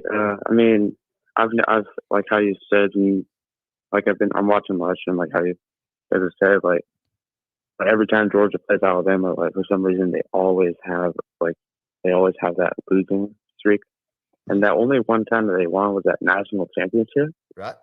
But tomorrow, I think there's a change. I think that earlier in the week, I was saying that they're probably gonna lose because they always do, And I was going to be like, I'm probably going to be sad Saturday night. I'm also going to be sad the next day because the Falcons are probably going to lose to the Seahawks. But getting closer tomorrow, I think they might actually have a shot against Alabama. Absolutely. Yeah, I think there's always a shot. It's just a matter of putting together a 4-quarter game. And Georgia's notorious, man, for playing 3 really good quarters against Alabama. Maybe not so much this past 2 meetings, but in the past, I mean, Kirby's put up some really good game plans through 3 quarters. But Alabama, man, they just find a way to win the 4th quarter and to pull away. So, yeah, I mean, Georgia has a really good shot.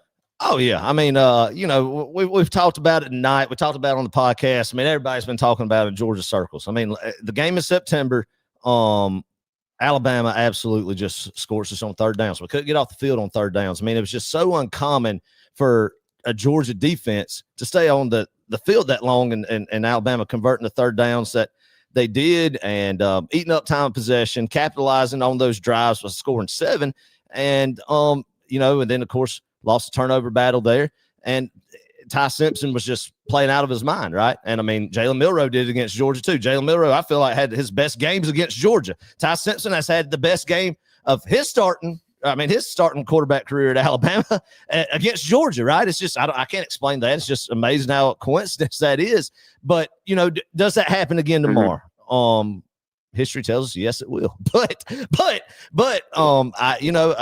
side of me thinks it's hard for what happened in September that went wrong for Georgia to happen again. Still going to be a close football game, but I love where this defense has grown up, man. And that's a lot of just kudos to Glenn Schumann and that staff for these young guys, talented guys who have developed, gained some confidence, grown into their roles. I feel like we're getting a better pass rush, man. Secondary play, DeMelo Jones. We love DeMelo Jones in this podcast. And Ellis Robinson, what he's been doing, man. And just guys in that defense growing up. Having C.J. Allen back healthy, it's just huge from a leadership standpoint and the play that he has sideline to sideline.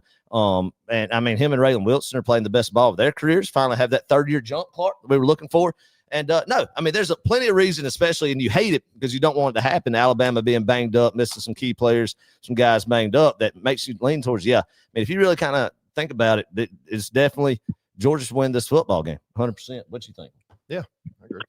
I also think that too. And yeah, I also like their defense. It's really grown since like the past kind of seemed like usually I would say I am a big Georgia fan, but the past time I've seen Georgia play mediocre teams I don't know against Austin Peay or all those games and how they just the defense doesn't play as good as they would against I don't know Tennessee or Florida, and when they play those bigger teams the defense gets more stronger, and I think since trying to play Alabama, they have a hard time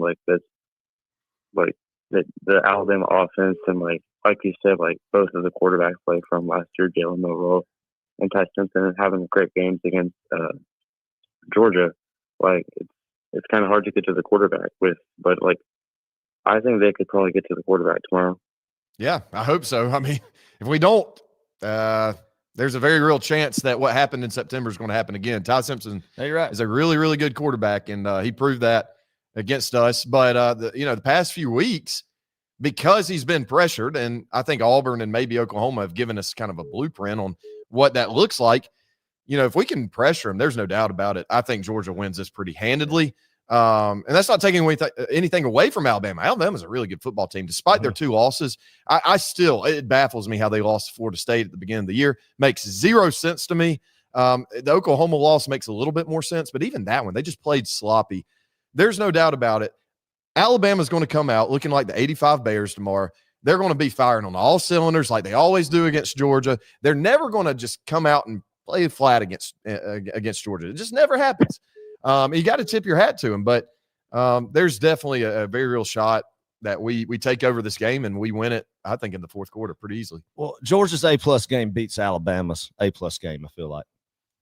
Yeah. And that's where we're at now because these rosters are even, and where we've gotten to where you couldn't have said that in the early days of Kirby Smart, right? Even though we were and should have won some games, blew some leads and stuff. Well, they still had a more talented roster, especially on the line of scrimmage. And now, though, we're to that point that I think, if you play your best football game, a mistake-free game, don't shoot yourself in the foot, man. And especially if we can run the ball, replicate running the football like we did against them in Athens.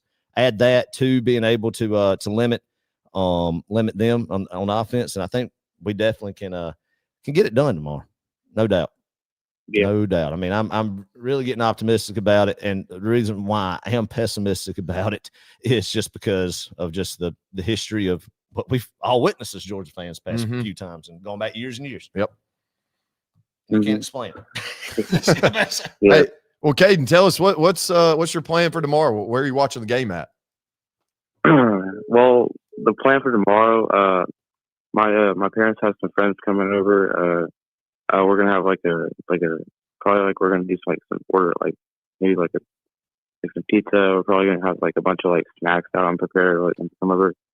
Me, I'm probably gonna play some piano tunes before the game, and then we're gonna just all watch the game and see how it turns out. Caden, did you tell me you're about to crank up the old ivory? You're gonna tickle the old ivory? Did he say play some piano tunes? Yeah, I'm gonna play some piano. Nice. There we go, Caden. That's the kind of energy we need is to tickle the ivory before we kick this thing off. I love that. So, hey, what kind of stuff do you play? You play classical or? I play like classical, like modern rock, and then like stuff from like the '80s, around like that time area. But since it's like getting like around like Christmas time, starting to learn some of the Christmas music and stuff. Some of the playing around. I learned the SEC on CBS being on the piano a couple weeks ago. Send that to us, Caden. Yeah, Send that to us. Official pianist of Row 60 right here, Caden. I love it. That's pianist. Yeah, nice. Hey, yeah, Caden, that'd be sick if you could send us a video if you don't mind. If you're on Instagram or even Facebook or whatever, DM us with a video. We'd love to see that. That's awesome. Caden, you're in Atlanta, right? Yeah. All right.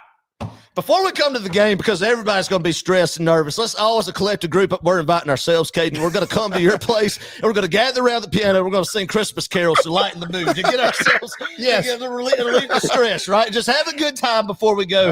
I think that would help everybody if we all sing, Deck the Halls or something, right? Around the Joy piano. to the world. Yeah. So we're all going to come to your front door, Caden, knocking. We'll bring some food. And that'll be a good way for all of us to decompress before the football game. Is you play us some tunes and we do a little caroling. Good idea. I love it. Yeah. Caden's like, what in the world? I love it. Oh, man. That's good Caden. stuff. Hey, we Want me to appreciate give you my go score ahead. prediction. Yeah, sir, absolutely. I think it's going to be a close one. It's going to be 27-24. Nice, Caden. Love it, Caden. I like that. Yeah. That's a very realistic score, and that's where about every game's been between these two. Right in that range. Appreciate it, brother. Appreciate the call, man. Yeah, I'm gonna let you guys get back to the other callers. I know there's like a lot of people that want to get on. So take care and yeah. Go Dogs. But sure enough, send us some a video of you playing the CBS thing. We'd love that. Yeah, I'll send that to you. Appreciate it, All brother. right, man. Go Dogs, man. Go Dogs. Woo! Love Caden, the official pianist of Row 60. Yeah, that's what, yep. Hey, David West, he can play Bulldog Bite. There we go. If you can learn Bulldog Bite, that's our theme song here at Row 60. Yeah. If you can learn that. And then David Send a video. David needs to send in. David's been send in Bulldog Bite. That's right. Yeah. That's a great idea. All right, this person, I don't know who this is. Okay. But they have been very patient. They have been very consistent, persistent. That's what we need tomorrow. That's what we need. We just need persistence and resiliency. Resiliency, baby. That's right. All right. Welcome to Row 60. Who we got? Hey, this is Jason. Jason, where are you from? Yeah. Man, well, we're from the most southeastern of Georgia called Charlton County, but we go to college at Valdosta State. Valdosta State. Okay. Over in Lowndes County. There you go, Nice. Jason. I heard that, man. But how you doing on this Friday night down there in South Georgia? Finals have been fucking us up. You'll have that. You'll have that. I mean, it is that time of year. Yeah. No, I was like, look, I'm going to say this. Me and him, we was hoping that we could have a bye week with Georgia not playing, watch A&M. But A&M had to let Tex beat Daddy. Yeah. I'm sorry to say that, but No, no, you're good. You're good. You're good, Jason. Definitely. A&M can't beat Texas like Georgia can Alabama. It's a weird. We talked about this on the show the other day. It's crazy how college football works. This is the beauty of it. That's why we're all here on Friday night talking about ball, and we're fanatics about it. Each and every one of us here is. Georgia can't beat Alabama. Alabama can't beat Oklahoma. Oklahoma can't beat Texas, and Texas can't beat Georgia. So it's just all it's just a wild time, man. oh shit, man. So, Jason, Yeah. you were in the camp that you didn't want Georgia to play in the SEC championship tomorrow. Is that what you said? Only because so I would have to scratch. But I mean, I would like to see a home playoff game against any opponent, really. That'd be nice because I'm being honest. What happened last year with almost everybody who had that bye week lost because of all that time that was like a whole month till you don't play. Yeah. So, yeah. I mean, that's why I say let's play. Then whoever has to play, number 1, 2, 3, 4, I don't care. Yeah, no, I mean, great point, Jason, by that. And we've only had 1 year of the 12-team playoff, and this is the second year, and you're 100% correct. I mean, all the teams in the Final Four played in the first round, right? And we talked about it. Winning a national championship now is doing what you can in the regular season to get to the playoffs, and then being the healthiest and getting hot at the right time and having a little luck thrown in there too. You get those three things, you're going to be standing at the top of the mountain at the end of January. Oh, yeah. Oh, man. But being honest, I mean, what I love to see just us whoop Bama tomorrow, yeah. Is it gonna happen? Sadly, I don't know. Yeah. I'm being honest. I'd love to. We need to see it. I think as Georgia fans, we just need to see it. We do. Just to see that it can be done. That's right. And once it's done, I think we can all just take a deep breath, relax a little bit, and, yeah. And then we'll go to Tuscaloosa and do it again next year. Oh, gosh. I forget. We have to play them in Tuscaloosa. We got to go to next year, Ole baby. Miss, too. Golly. Oh. Oh. It'll be good, though. Oh, man. Oh, yeah. Hey, what are you studying down in Valdosta State? What's your major?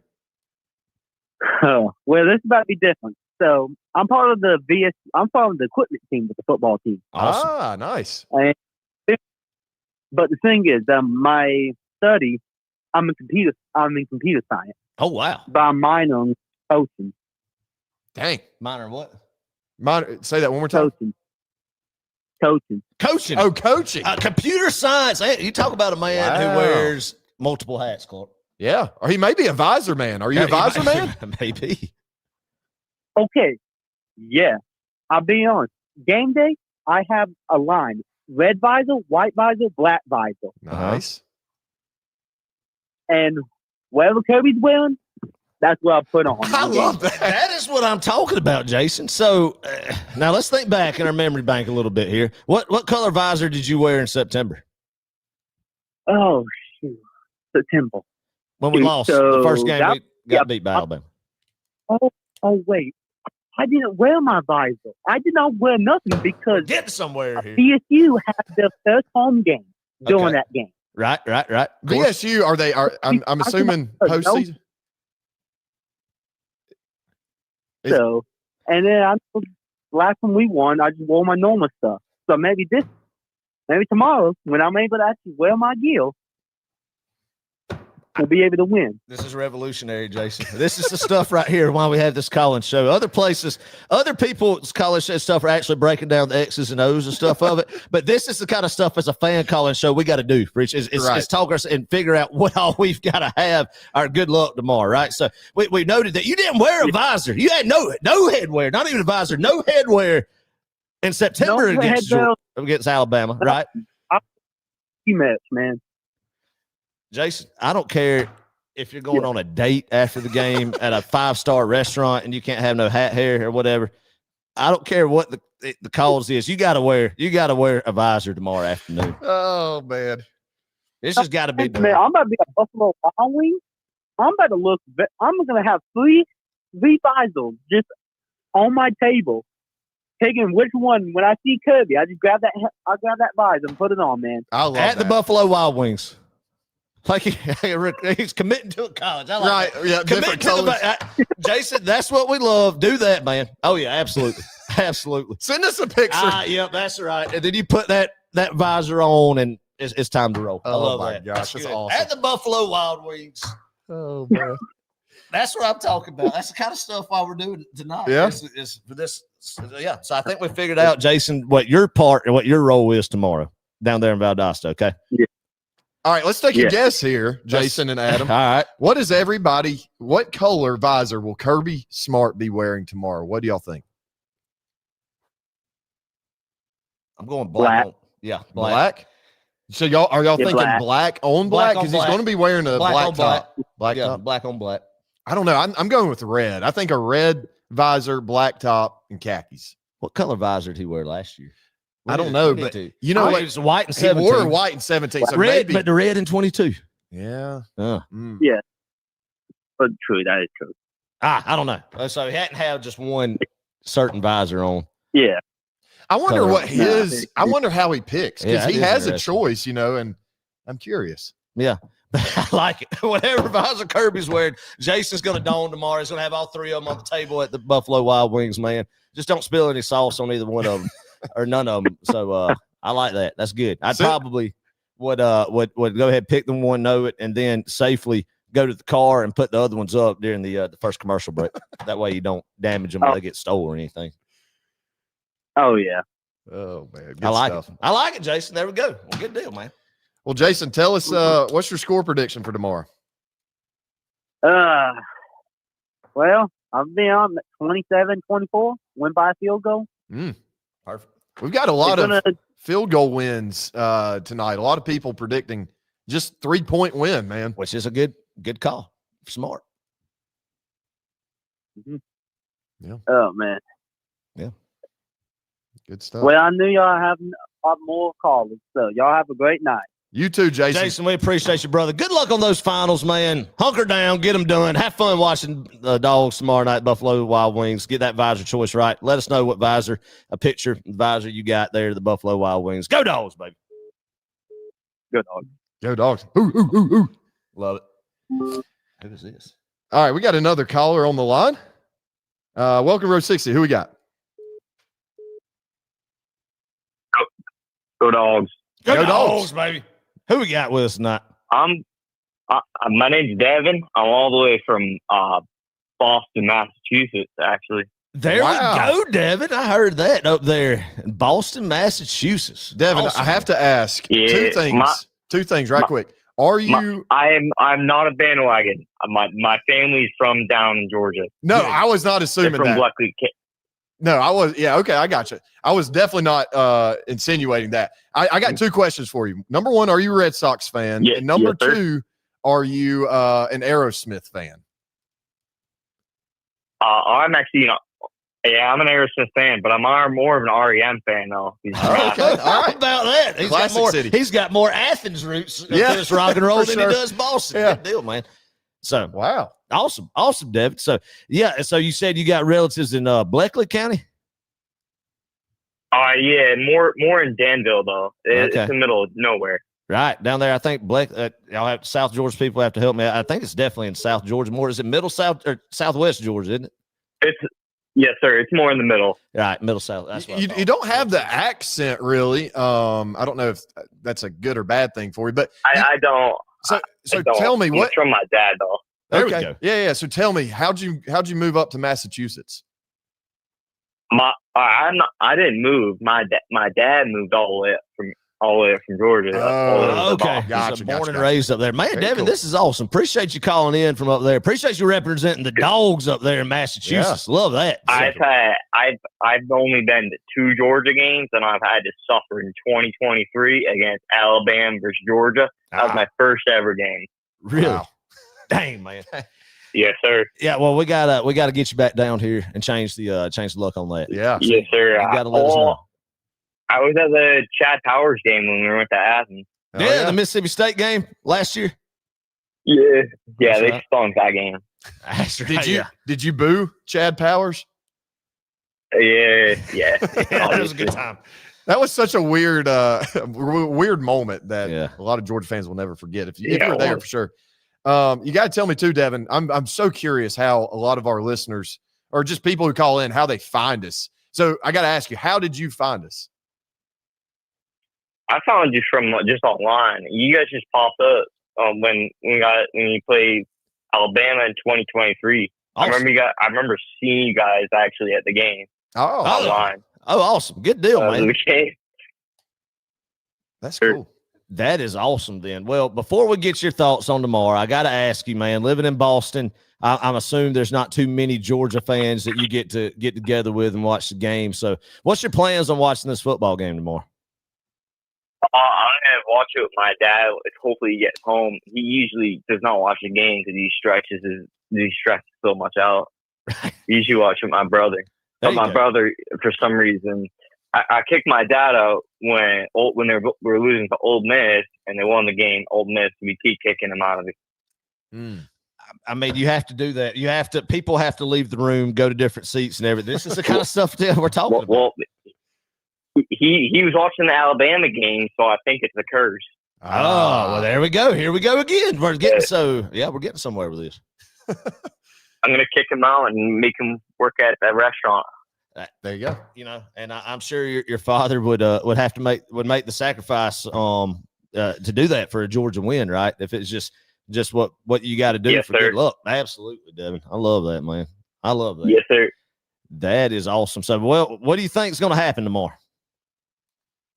I think they're going to win. I think they're going to hopefully win by at least 7. Yeah. That's a good range. I think a lot of people, man, it's been a lot. There's been a lot of 3 to 10 point wins for Georgia. Yeah, but that's what I've been hearing. Yeah. And Devin, I think you're right. Right in there, that 3 to 10 point margin either way. And I think it's going to go towards Georgia too. I like that. Yes, sir. You guys like the cold? Because you want to know how cold it's been up north? Yeah. Well, I don't know if you heard. We got one of our listeners, big time listeners, been with us from the beginning of the show is old Rich Beck. He's up in Buffalo, and he told us what he's going through in Buffalo. So tell us what's going on in Boston. It's -2. It was -2 degrees. Gosh. Without wind chill was -10. So is that a normal thing? Maybe this is a very stupid question to ask, but is that a normal thing? No, it's not normal for Boston or the Boston area, which we're living in. Up north, more in New Hampshire, up in Vermont, where all the ski resorts are, it's normal. It's not good though for ski resorts. I'm telling you what, Devin, to go to work in the morning, you got to get up at 3:30 to go crank your truck up for 5 hours for it to get the defrost going to be able to drive. Oh no! I actually wear shorts when it's -2 degrees. I'm one of those people. Oh man. Look, Adam makes fun of me for wearing shorts. Well, it's funny he's wearing shorts right now too. But in cold weather, I got made fun of by him and his wife Kelsey the other night, y'all. Oh, but and it's like it's like 40 degrees up here or down here. I'm freezing. I remember you guys having snow last year. I went down there to help my cousins out and shovel. Yeah, it's pretty pathetic. They were thankful. Yeah, we when we get snow, man, it shuts down. I know. It shuts down, and we have a time. I feel bad for y'all. We have a time. We feel bad for y'all right now, suffering through -2 degrees when it's 50s, 40s. It's just it was last year it was -15. Man, this year you got lucky at least. Wow, the coldest. I'm going down there next week, so I'm ready to go down and. I love it, man. I love have some fun.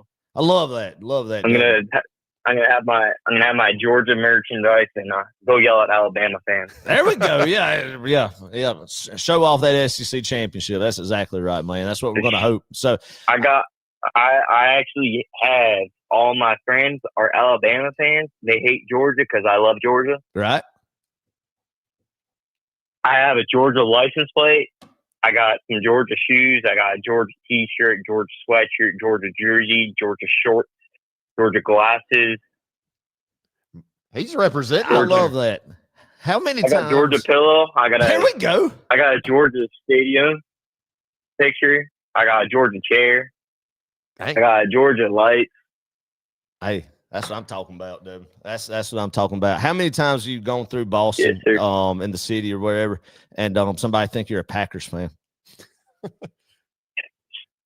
Not. They always think I'm Georgia fans. Oh, good. Actually, I went to a Georgia Tech versus BC game, and we decided to control Georgia Tech fans. Wow.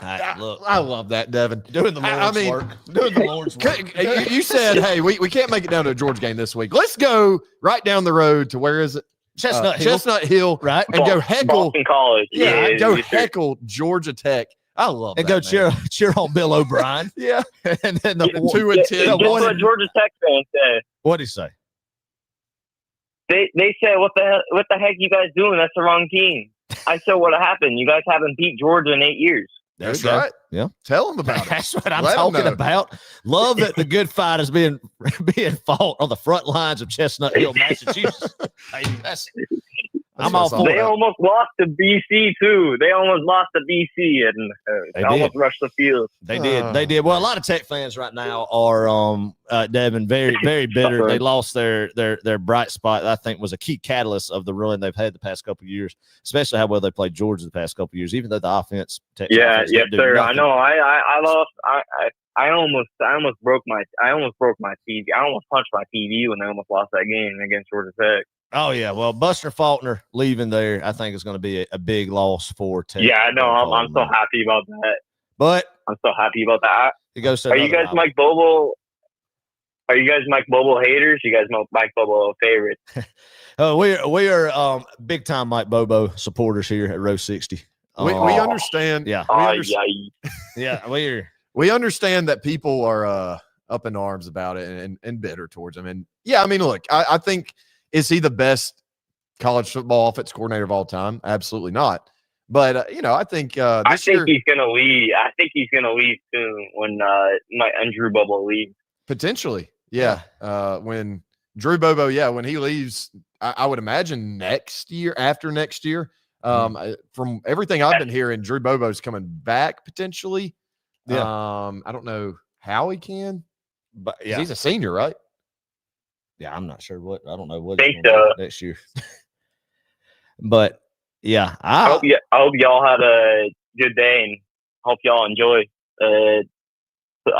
What next Saturday? Yes, and sir. go Dogs. All yes, right. sir. Go Dogs, Go Dogs. Devin. We appreciate you, man. Love it. Devin that. from Massachusetts, man. We get calls from Yeah, there we all go. over Love the that. map. And Reps and Dogs talked about his Georgia pillow, man. Georgia Stadium picture, all the memorabilia stuff. he has up there in Boston and going awesome. Yeah, I love that, man, to see Georgia represented in places all over the country and the world. So yeah. Let's see. Man, I really want, what was his name? Bill Valentine. I want Bill Valentine to give us a ring later. If he's still watching, I'd love to talk to an Alabama fan tonight. I don't know if he is an Alabama fan. Like, I don't know. I mean, yes, I know there are alumni and people who actually attended University of Alabama and people who actually have ties to the university itself, even if they didn't go. But man, there are just so many bandwagon fans, not only in the state of Alabama, but in this state too, that are just really obnoxious. I don't know. Sorry, that might have been rude. Anyway, let's do a couple comments here, Adam. right. We've had a bunch come in through. Let's see. Oh, Drew Bobo is a junior. Well, good. We'll get him another red shirt. Yeah, potentially. 2 questions. 1, do you think Alabama still gets in the playoff with a close 10-point loss to Georgia? Let's start there. What do you think? Great. I'm glad Brandon brought this up. This is something I do not think that I think Georgia would have to absolutely smoke them for Alabama to get left out. That would cause mass pandemonium. Greg Sankey would have an absolute conniption if Alabama, the SEC runner-up, gets left out of the playoff because they get penalized for having to play in the SEC championship and what this game, the money, the revenue that this game generates. That's why it's never going to go away, people, and it's because of the revenue that this game brings, right? So there's no way that I feel like, because there is political stuff in it, obviously, when money is involved, that they leave out an SEC runner-up especially when it's the Alabama Crimson Tide. Are you kidding me? Let me be clear though. If they do get left out, you know who's not going to feel bad? Me. No, I'm not either. You know why? By any means. Because we had this same problem in 2023. Georgia had a perfect regular season, ran the table, get to Atlanta. We have a really close loss to Alabama. Go figure. And guess who gets left out? Georgia with one loss. Granted, so did Florida State. And yes, that is the reason why we now have a 12-team playoff as opposed to just a 14. And I'll say this real quick too, kind of a little bit off topic, but talking about playoff spots, man, the conversation I've heard from the national talking heads and podcasts I listen to, and you're hearing that the whole Notre Dame Miami argument. How in the world is even debatable? People making a case that if it comes down to an at-large spot between those two, that it should be Notre Dame when they played head-to-head. Right. That's what's scary, is if they try to if they put Notre Dame in above Miami, even though I do not like Miami, but that really takes away why you go play these out-of-conference matchups in the regular season and stuff, right? Yeah.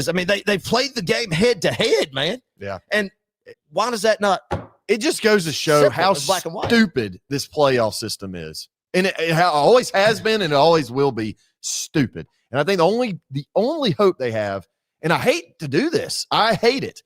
You got to move it to 16 teams. Oh man, that's the only. There'll still be problems there too. Oh, 100%. But yeah, I think it will resolve some of this, maybe.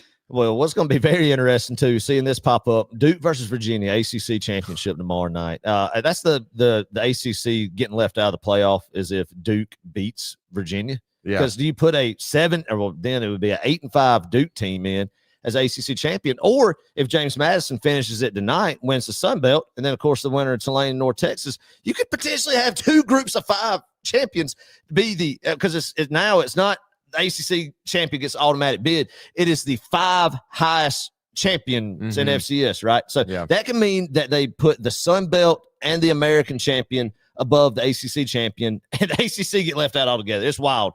So potentially, if you do lose to Alabama, there is a shot that you play either JMU or Tulane in Athens on December 20th or 19th. But we're going to get that by and play in the Sugar Bowl. But yeah, anyway, absolutely. That's kind of my rant on all that. Let's see. Hold up just a second. One more question. Actually, we got 2 more I want to go through right quick because there's a third question that's hilarious. Do you think the committee still lets Alabama in with 17 or higher point loss to Georgia? My thoughts are the committee still lets Alabama in regardless if they lose or not. Yeah, that's kind of what we just touched on. All right, let's move on to Blazes. This guy's on Instagram, big UAB fan, but also a big University of Georgia fan. He follows us there. He has a great account. Anyway, if it came down to it, would you never make another podcast episode again if it meant Kirby Smart left UGA for Alabama head coach next season? Wait for Georgia, for Kirby to stay, then we'd have to hang up the podcast. To stay. We'd hang up the podcast, right? Oh, we'd hang it up. Oh, yeah, absolutely. Yeah. Oh, man. We'd still do social media stuff, I think. Yeah, if it came down to us, as far as us, we would shut the doors on Row 60 for Kirby to stay.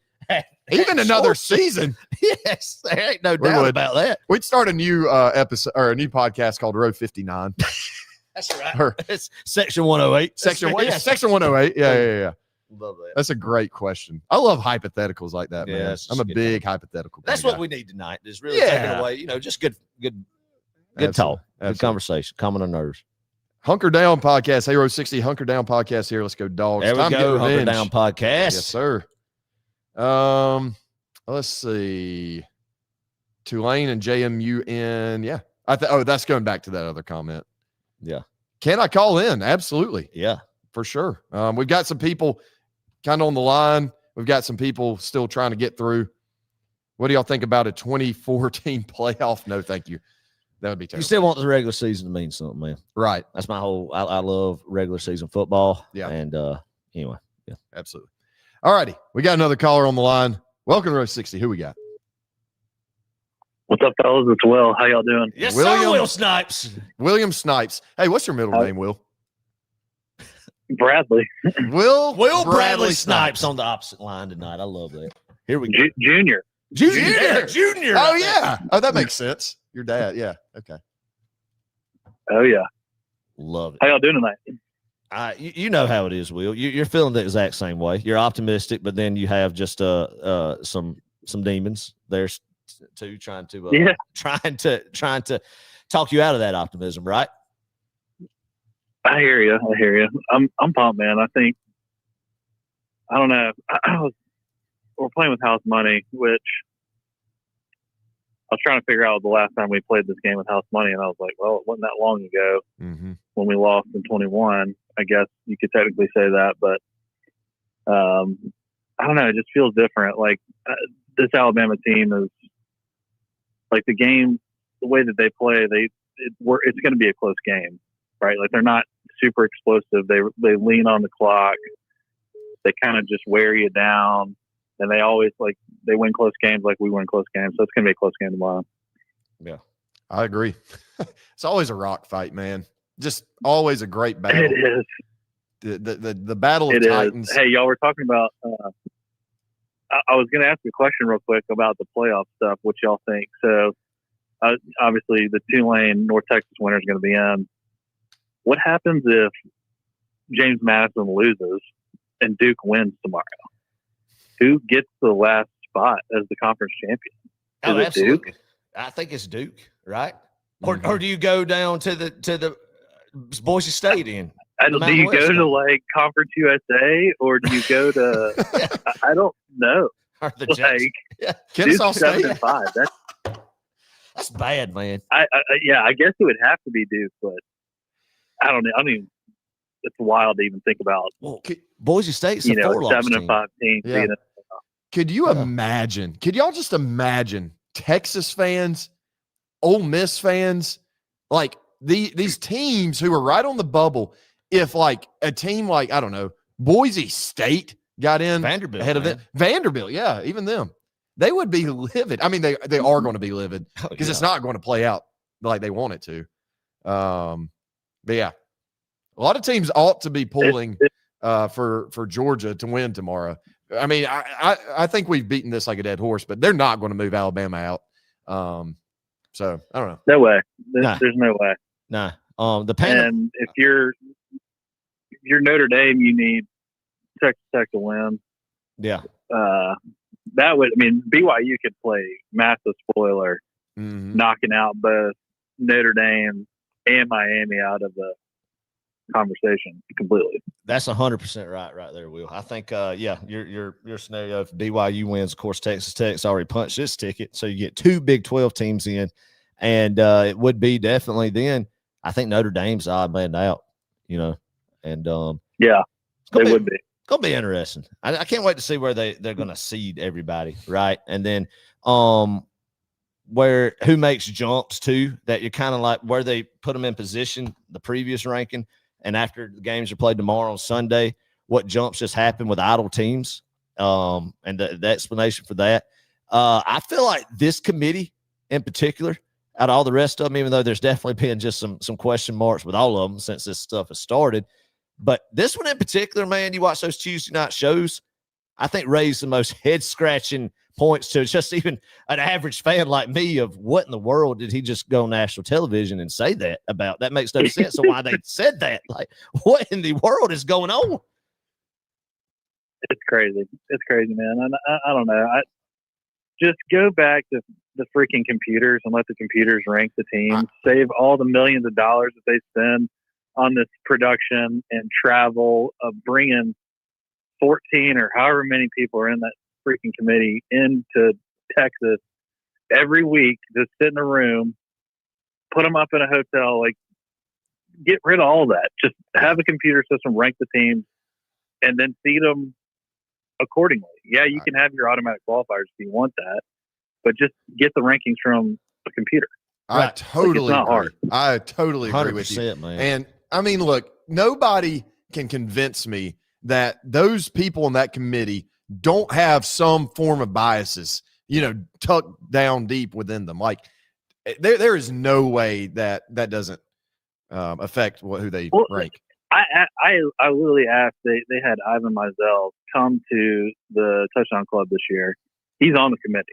And I asked him point blank, I was like, how do you feel about sitting ADs being on the committee? Because to me, there is nobody more biased in this entire equation than a sitting AD with the massive amount of money that is owed to these conferences, especially when they make it to the playoffs, not only for, each individual team, but like the other people that don't make the playoff are reaping the benefits of Georgia, Ole Miss, A&M, Alabama being in the playoff for the SEC. Like those other SEC teams are getting a piece of that pie. Mm-hmm. So to me, if I'm an AD, you're 100% going to be biased. And it's like they quote unquote recuse themselves from any kind of decision. So like Hunter Yurachek, if Arkansas was in the equation to be picked to go to the playoff, he'd have to recuse himself from that vote. But I'm like, give me a break, man. Like that's it. Like that's all you got to do. Like I don't know. Will, you're exactly it's right. Crazy. And you're 100% right. It's crazy. They had. I mean, you have the chairman of the committee, the Baylor AD, have to resign mid-season because of a scandal. So he had to resign as the chairman. You put Hunter Yurachek in there, who I just think did a terrible job with the Arkansas hire. And the reason why it was so bad is because he publicly came out and said, basically, didn't say this word by word, but basically said, we're going to focus on baseball and basketball. We don't have the resources to pull towards football. We really don't care about it. We'll pretend we do, but said that about Sam Pittman's team, right? And you're the playoff chairman committee. So that tells me right there, he doesn't even care about his own football program enough to think, hey, we need to invest in that. When he's talking about, look, hey, what we got here, we got John Calipari on the hardwood. We got, they've had the same baseball coach for decades, has been successful. Let's focus on that. Forget, we can't compete. Horn. We're not, Van Horn. That's right, Dave Van Horn. We can't compete against the Alabamas, the Georgias, even though you have Walmart and Tyson, two giants in their industry. You taught them in just to do a little bit, but that's a whole different segment there. But if there's going to be a committee, a human committee, like you said, it needs to be guys like Gary Patterson, Matt Brown, Nick Saban, Mark D'Antonio, Mark Richt, exactly. Why not? Yes, absolutely. I mean, guys who know ball. I agree. And give me former coaches. That's exactly former coaches, right, man. And if 100%. If you want to do it, put it around the region. Historic coaches around the whole different regions of the U.S. for biases. But anyway, and have them rotate every 2 years or something. I think that'd be smart right there. But what do we know? We're just college football fans who pay thousands of dollars to go to these games and watch the stuff, and we're just the customers. Because good and well, we just sell plasma to go to games. That's right. That's kidneys. That's right. Livers. That's the thing, man. Is the AP poll voters, they don't watch these games. It's amazing to see some of these riders across the nation what they put. They're not watching them, and the playoff committee's not watching full games either. I mean, it's wild, man. And I'm thankful that we cheer for a team where there's no question marks with them. They're going to prove it on the field that you have to put them in there. That as of yet, we're not at bubble team, but the 12 team. I know we have been in 23 and all, and even so in 18. So we have been right on the outside looking in. But I had the chance, of course, to finish it in the SEC championship game. But anyway. So, yeah, I mean it's unbelievable, man. Just the run that we're on. I mean, you can't even really put into words what it's like, and yeah, I mean, even this year, right? Like I think it's actually all early in the year, but like this has been the most fun regular season I've personally had just since 2017, and even sitting there like at Auburn game, right? I was sitting there watching the first half out on the back porch by myself, and I'm like, they're driving down the field, Auburn is, right before half. I'm like, we're going 7-5 this year. Like that thought crossed my mind. I'm like, this is a 7-5 football team. And, lo and behold, like that was probably the lowest moment of the season. And then the fumble happened, and it's like that changed the entire course of the season, in my opinion. Mm-hmm. And I just remember that game watching Hugh Freeze's interview at halftime, and I called my dad immediately. I'm like, "We're winning this freaking game! Like this is that guy is done." Yeah, like, and you just can kind of feel it. And so it's like almost ever since that fumble happened, it's just been one thing after the other as far as this team just getting better and better and better, and the defense obviously rounding into form. Y'all talked about it this week, but this is a different defense than when we played Alabama in week 4 or whatever it was. Yeah. Like that was, I remember that was the first game Daniel Harris got benched because he got torched in Knoxville. Yeah. And so coming off the bye week, was it DeMello that started against Bama? Like, that was his first game, I believe. He's a completely different player. Oh, yeah. Than Ellis Robinson. when he first stepped out on the field.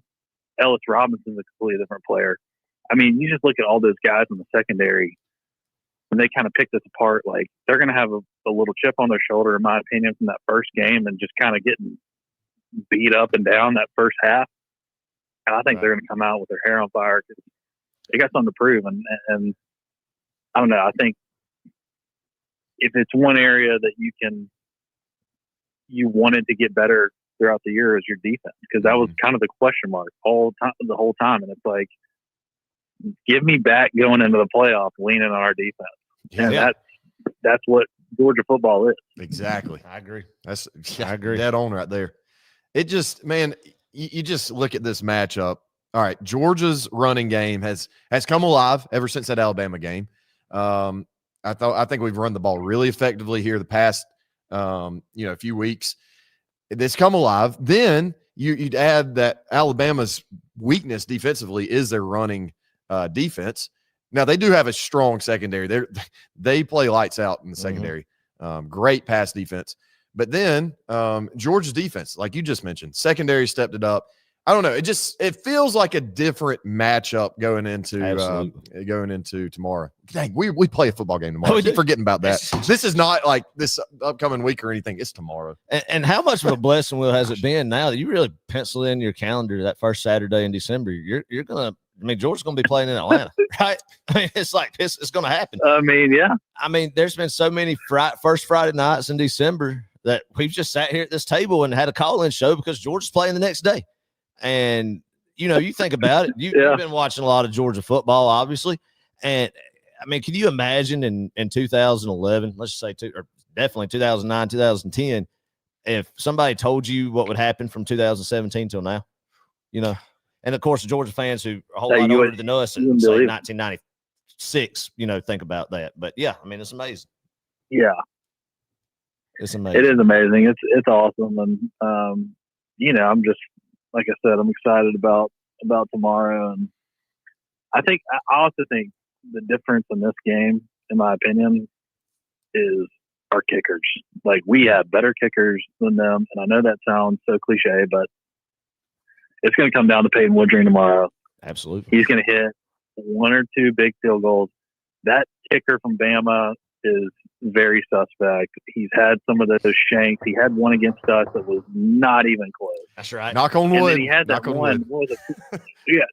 A couple weeks ago where he was yelling at his snapper. Yes. Walking off the field. I'm like, I know he nailed a bunch last week against Auburn, but man, that guy's due for some kind of when he bad juju. Hey, he was losing it on a snapper. I think it was LSU. They were playing LSU with it. That was wild. Adam said, I would have grabbed his face mask and just gotten right in. I would have. If I was a big lineman like that. Oh, yeah. You don't talk kicker trying to embarrass on national television. Like, no. Hey, listen, death, taxes, and Georgia's opponent's kicker sucking in Mercedes Benz Stadium.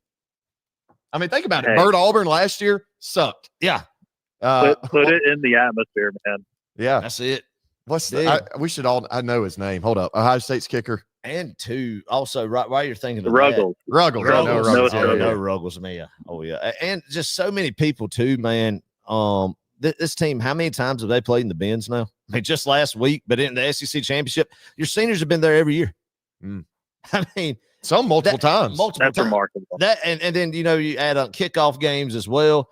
I mean, it's amazing that how many this atmosphere, and of course it's Alabama as well. They've been there too, right? But especially our guys that have been there, and it's just gonna be a good game, man. Both of these teams are very resilient, and both of them you got to respect what they've done this year from just a standpoint of the leaders that they have and how they played the game. I mean, Alabama's had a remarkable season. How many ranked opponents they've beaten in a row? I mean, you got to tip your hat to them with that. And but it does look like with a schedule like that and the SEC schedule, just like Georgia has, you take some lumps and bruises, and I think they're coming in as a more beat up team tomorrow, even though we are as well. Yeah. I mean, it's the time of year you're going to have it, right? So it's Man, it's good to be a Georgia fan. That's right. It's bro. awesome. Always. And just how awesome it would Hey, be to y'all- go y'all, back to uh, back. Man. Get some juice. Oh God, I know. I wish we could somehow find a path to. I'm getting ahead of myself here, but find a path for us to play in the Peach Bowl. I don't know how that would happen, but It would be great for our wallets, wouldn't it? yeah, Or better, 100%. I should say. I mean, the tickets are still going to be ridiculous. I'm I sure, just I don't know how that all works now because I guess the path gets the playoff gets locked in. What I would like to see in the future is the playoff reseed. Yes. But so, kind of like the NFL, right? Where if you have a wild card team that wins, they're going in and playing like the top seed gets basically the worst seeded team in the field if they win. So I think that would be kind of interesting, but I don't know. I guess there's too many logistics that with team travels and all that crap. But yeah, I could be wrong, Will, but I think it is the top seed gets to choose what side of the bracket they're in, right? So, that's okay. That's so what they I've get to been choose thinking. I think now. Don't hold me 100% to it, but I think they do. So, does Indiana or Ohio State look at the equation of Georgia on the other side? And that's the thing too. You might be on the opposite side of the bracket. Well, you are if you win tomorrow night, right? So, if Ohio State beats Indiana, which would be interesting to see, do they decide they want to go to Atlanta, or would they rather go to out there to Tempe, or not Tempe, but Glendale and Scottsdale? I mean, it honestly depends I think it depends who the 4 and 5 seed are. Right? Like if you got a Georgia, an Alabama, an Ole Miss that end up in that slot to where they would play Ohio State or an Indiana in the semifinals, like you're not going to want to play an SEC team in Atlanta. No. But or I wouldn't think you would, but I mean, it is closer to both of the schools than Tempe or Phoenix, whatever it is. So yeah. I don't know. It's it'll be interesting to see. Obviously, long way to go before we get to that. But just excited for the opportunity tomorrow, and hope we can take care of business. Yeah, Will, what time are you getting to Atlanta tomorrow? That's a good question. So we're bringing the kiddos in and dropping them off, and then we'll try to be down there. I'm hoping by 12:30ish, 1 by the stadium. But y'all swing by. We're gonna have a tailgate set up in that Home Depot lot, which is right there by that grass area as you kind of go in by gate 1. So if you're coming through from Fanfare or whatever, y'all stop by. Yeah, man. Awesome. Definitely. We love that. That's a great lot right there. I mean, that's a good right there. Hey, we got to do that too. Last time we saw him out there, Beach Bowl. Yeah. So and we won. Yeah, y'all got to come on. Yeah, we'll be out there. I mean, it'll be a little chilly, but do they do the dog walk right there? They usually do. It just depends on. I don't know if they do like a formal one for the SEC or not. I don't think they do. Was the Peach Bowl when they did it? The Peach Bowl, they did do it. Both teams did it. It was kind of part of the fanfare, the Peach Bowl thing. But I don't think the SEC championship they do. The last time they did have one, man, it's 2005 in the rain, and it was kind of in the old Georgia Dome. That was my favorite dog walk of all time. Was that 05, 2005 and 1, where those boys were coming in the rain against LSU. I love that game. What a game! What a game! What was your favorite dog walk? I'm curious. I mean, I don't have you. Did you used to go to a lot of dog walks or some or? I did. I heard you talking about it, Clark. You're right. Like it's not even fun to go to anymore because it's so dang crowded. Mm-hmm. But like I remember you used to go and get up there right on it, and we would used to go, and what we would do is we'd get on the bridge and then just kind of look over and.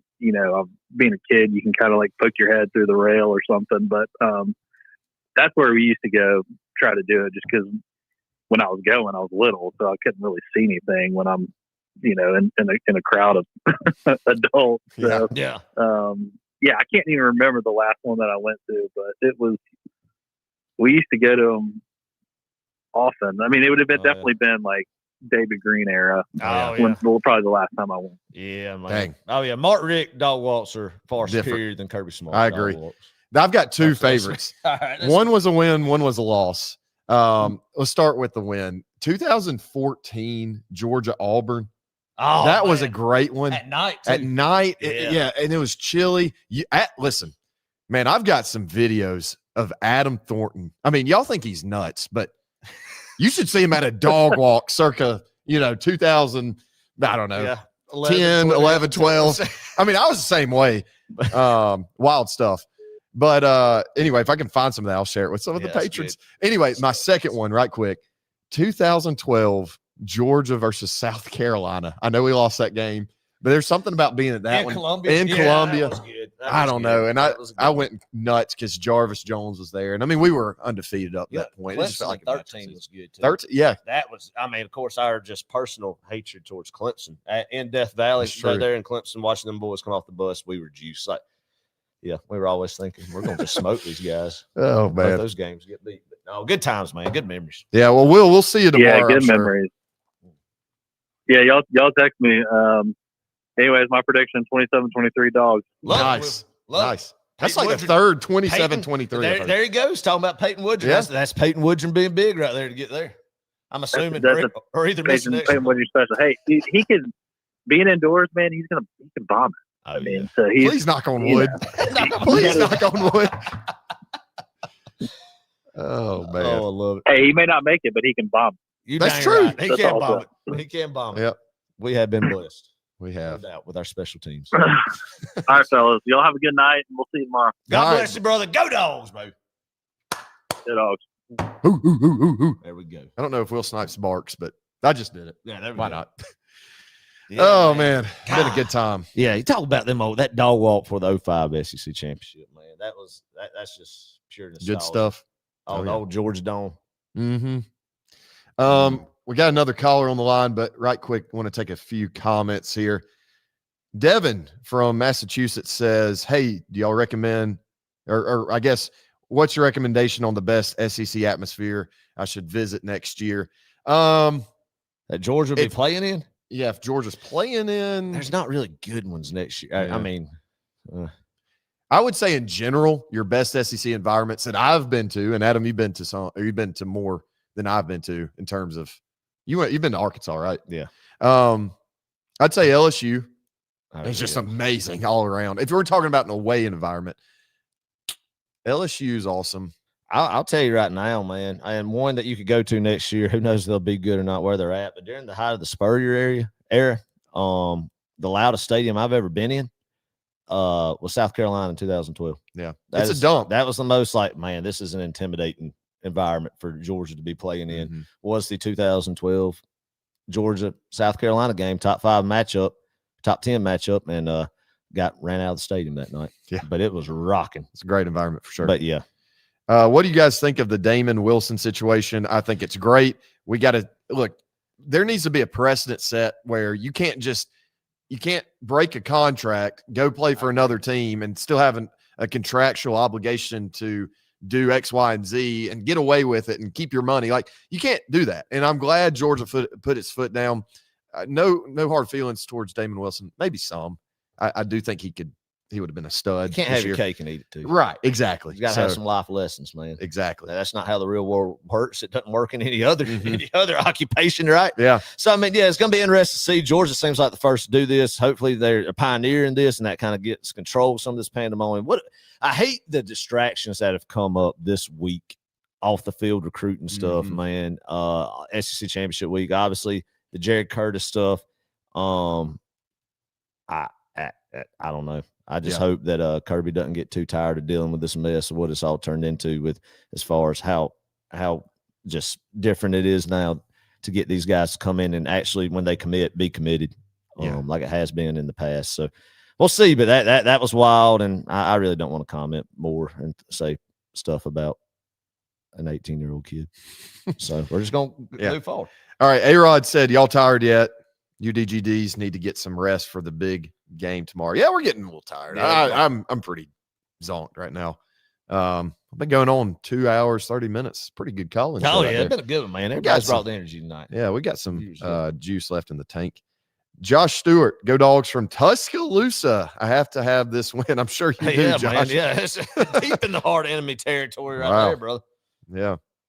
Also, Devin said here, Row 60, let me know when y'all want to come up north. I will have some nice things to do in Boston. That'd be fun. I love it. I'd want to do like New York and Boston, kind of. Yeah, Not you those got both to. out. If you're gonna go up there, both you got to go do both. Now you've been to New York, right? Yes, and Boston. Really? Yeah, one time. Both of them. What'd you do up there? Well, we went to a church mission trip in Massachusetts and stopped in New York and Boston on the way up before we met the church. Very fun. I think I was in 8th grade, maybe. Okay. It was neat. I enjoyed Boston, man. Oh, I'll tell you what, it was wild. Real quick. It was the 2006 World Cup. And we were walking down some random street in Boston, right? And it's just everybody's fans. Just some cultures enjoy other sports more than they do college football, but we all get it, cut from the same cloth.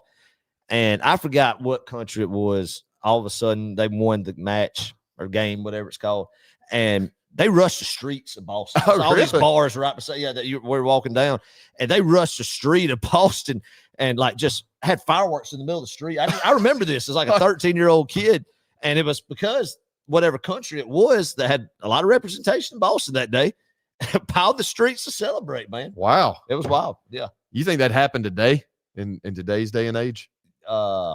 What? Like people rushing the streets like that, shooting fireworks? Oh yeah, no, Boston? No, not That after would, what happened there about 7 Oh years yeah, I later. forgot about that. Jeez. Hey, the World Cup is coming next year to Atlanta and a lot of different U.S. cities. Who cares? Adam, come on now. You look, the Man. United States of America. I don't care what sport it is. Obviously, I'm going to get behind America and anything, but I can't do the soccer, man. And So that's fine. fine. I respect people that do, but I just can't get into it. I Yeah. just can't do it. Can't do it. But that's okay. All right, we It's got okay. one more I'm the question. weird one. We got one more question, and we'll go to another call here. Oh, that's good. I want to know what y'all's stay-at-home game day routine is. So if we're staying at home, what do we do? Adam, you start. Yeah, I didn't go to Mississippi State, so I was at home a few weeks ago. And where we're at right now recording this, I watch the game down here. Usually have some family over and we watch it. My little girl, as she's 3, and every time Georgia scored against Mississippi State was a lot that day, I'd pick her up on my shoulders and run around, and we'd bounce up and down after a touchdown, and she would get all excited about it. So funny story, we were watching – who were we watching? It might have been later on that night. It was one of Georgia's rivals, and they scored a touchdown. And she was like, "Daddy, you gonna put me on your shoulders?" And I said, "No, baby, we just do that for Georgia. We just do that for Georgia." So no, I just come down here and just really, it's a wide room where I can just pace. I don't sit down. I just pace around the room. I'm very annoying to watch a football game with at home. Man. Very annoying to watch a football game with. Period. To be honest with you, you really don't want to do it. It's been a long time. It's been since 2022, Missouri, in which we both stayed at home. Oh yeah. Normally, at least one of us is at the game. I guess mine would be I wake up, 9 a.m. like most of you guys out there, watch game day, eat a bowl of cereal, and I just sit my tail down. I don't do anything. I don't want to watch the game with other people. I know that sounds mean, but like the less people, the better. In fact, I'd love to watch football all day by myself. That's just who I am. Unless Adam's here and like our families want to get together, that's totally different. But yeah, that's probably mine. So nothing crazy special. I do like wings. Wings are like the superior game day food, especially if you're staying at home. A little So cheese we'll get dip. some queso. Yeah, that's it. That's good. Yeah. All righty. Welcome to Row 60. Who we got? Got Blake Newman from Hawkinsville, Georgia. There's our guy, Blake Newman. What's going on down there in Hawkinsville tonight? Not a whole lot. It's just chilly and wet. It's been cold and wet all week down here. Hey, that is the way the good Lord intended the SEC championship to be played in. Is overcast. I mean, it's in a controlled environment, but I still love it when it is overcast and cold the day of the SEC championship game. I just think, like I said, that's the way the good Lord intended for it to be played. Those weather conditions. But That's right. here we It's go. December now. I'm with you. That's right. This is when real football is played. Y'all Right feeling here. good about tomorrow night? I am, Blake. I am. But obviously I have red and black shaded glasses. And but man, I don't know. It's like we've said, everybody said what you read about on message boards, everything. Alabama's banged up. They're not playing as good as they were. I think it's teams that are just going in two different trajections since they met in September.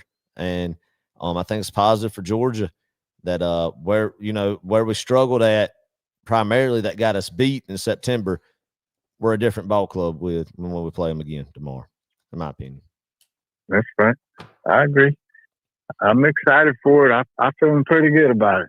Like you said, since the last meeting, which seems like it was, I don't know, a year ago almost, even though the season has flown by.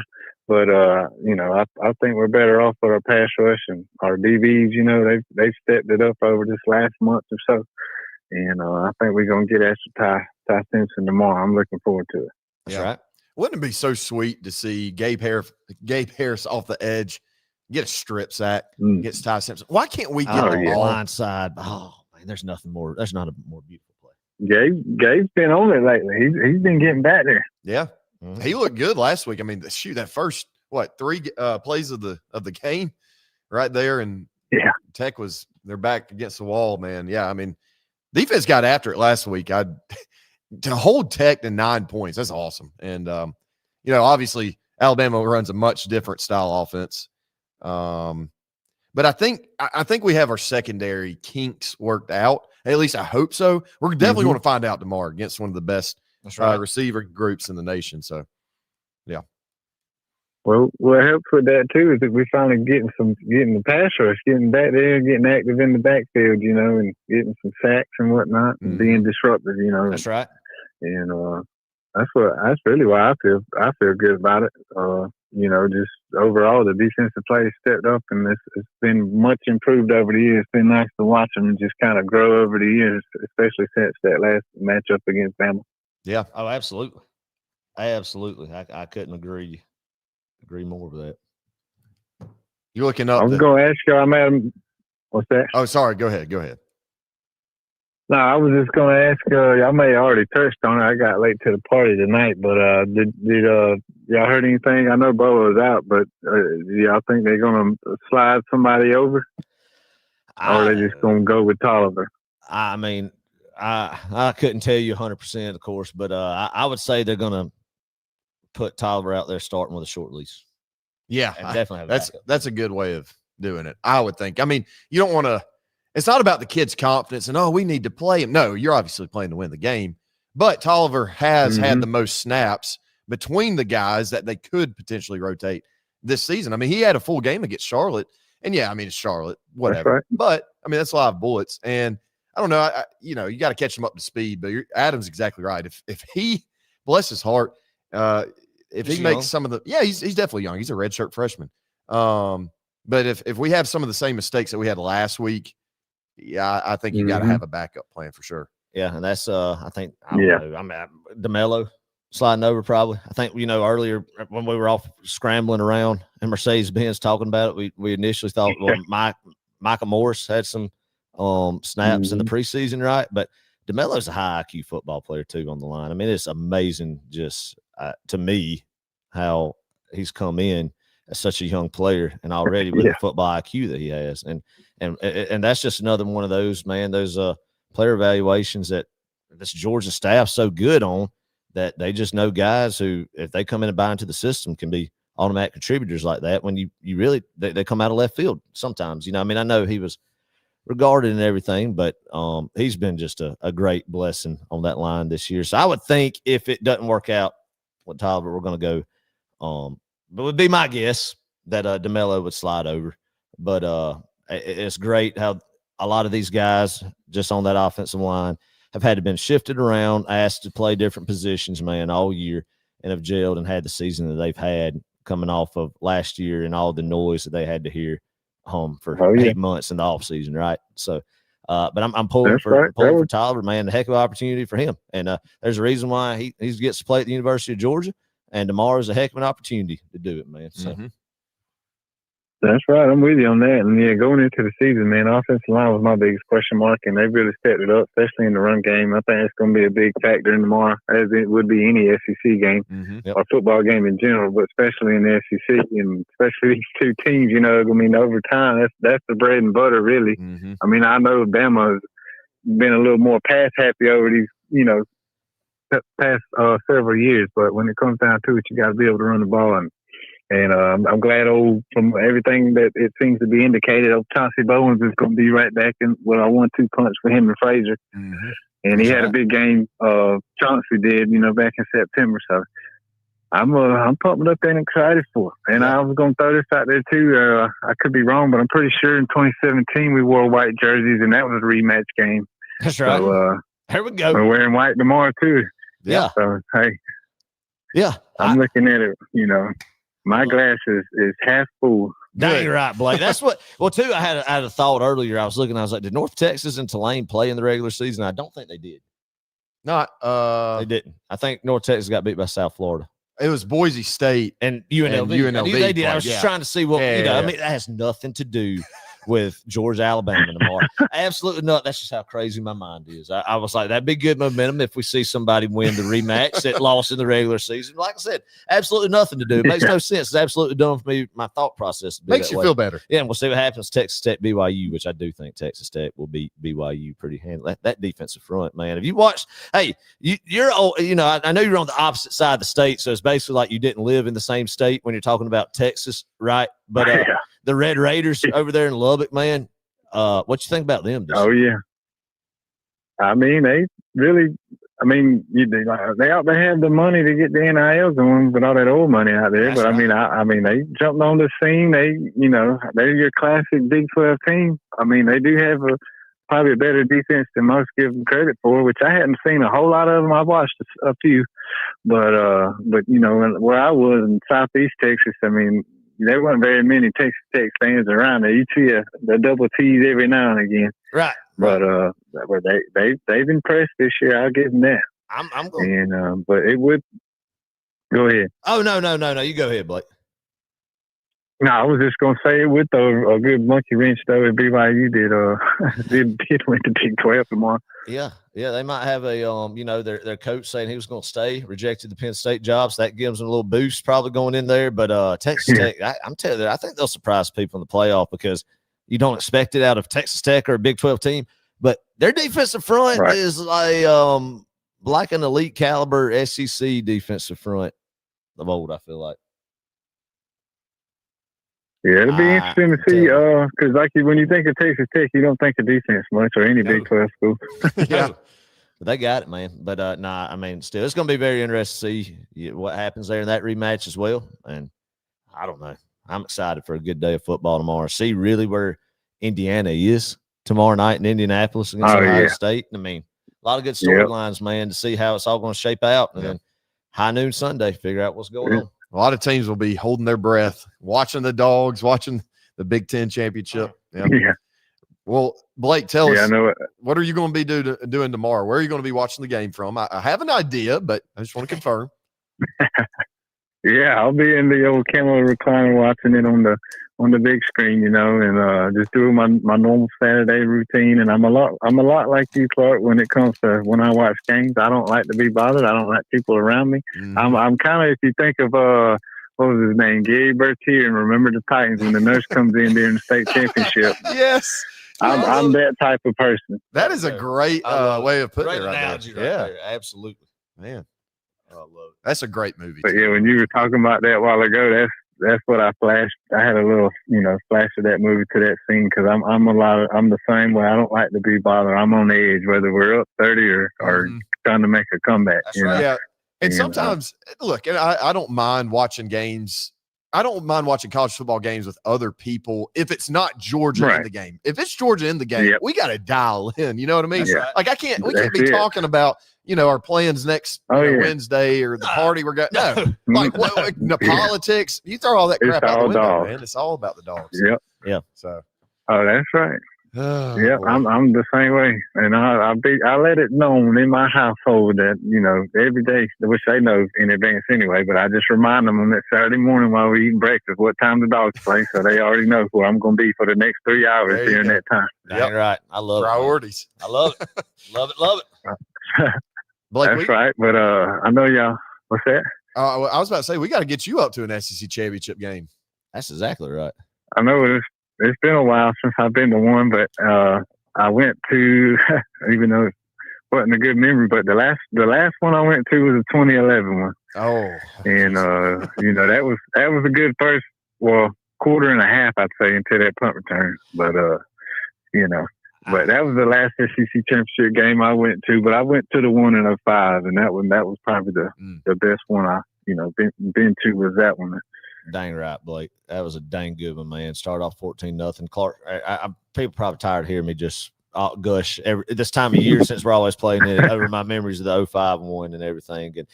And I mean, 02 was great as well. But I mean, especially that was really the 05 SEC championship was the only one that we won that we weren't, I mean, well, I guess last year against Texas. I mean, but you already beat Texas, right? So you knew you could. But yeah, you definitely nobody gave you a chance. They were number 3, we were number 13, right? So, but the 11 one you alluded to, right, man, that onside kick, I thought, here we go. Yeah. This is going to be it. The fact that they didn't have a first down conversion, or sorry, they didn't have any first downs in the first half. I'm pretty sure. Yeah.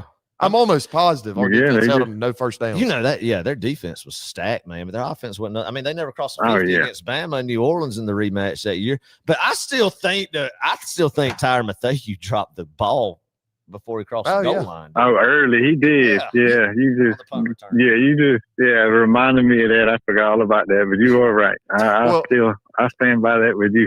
Had they had the pylon cam back there, then they would have had it. They could have overturned it, but I don't think that would have made a difference. I love the excuses that we were making after we got boat raced 42-10. Yeah.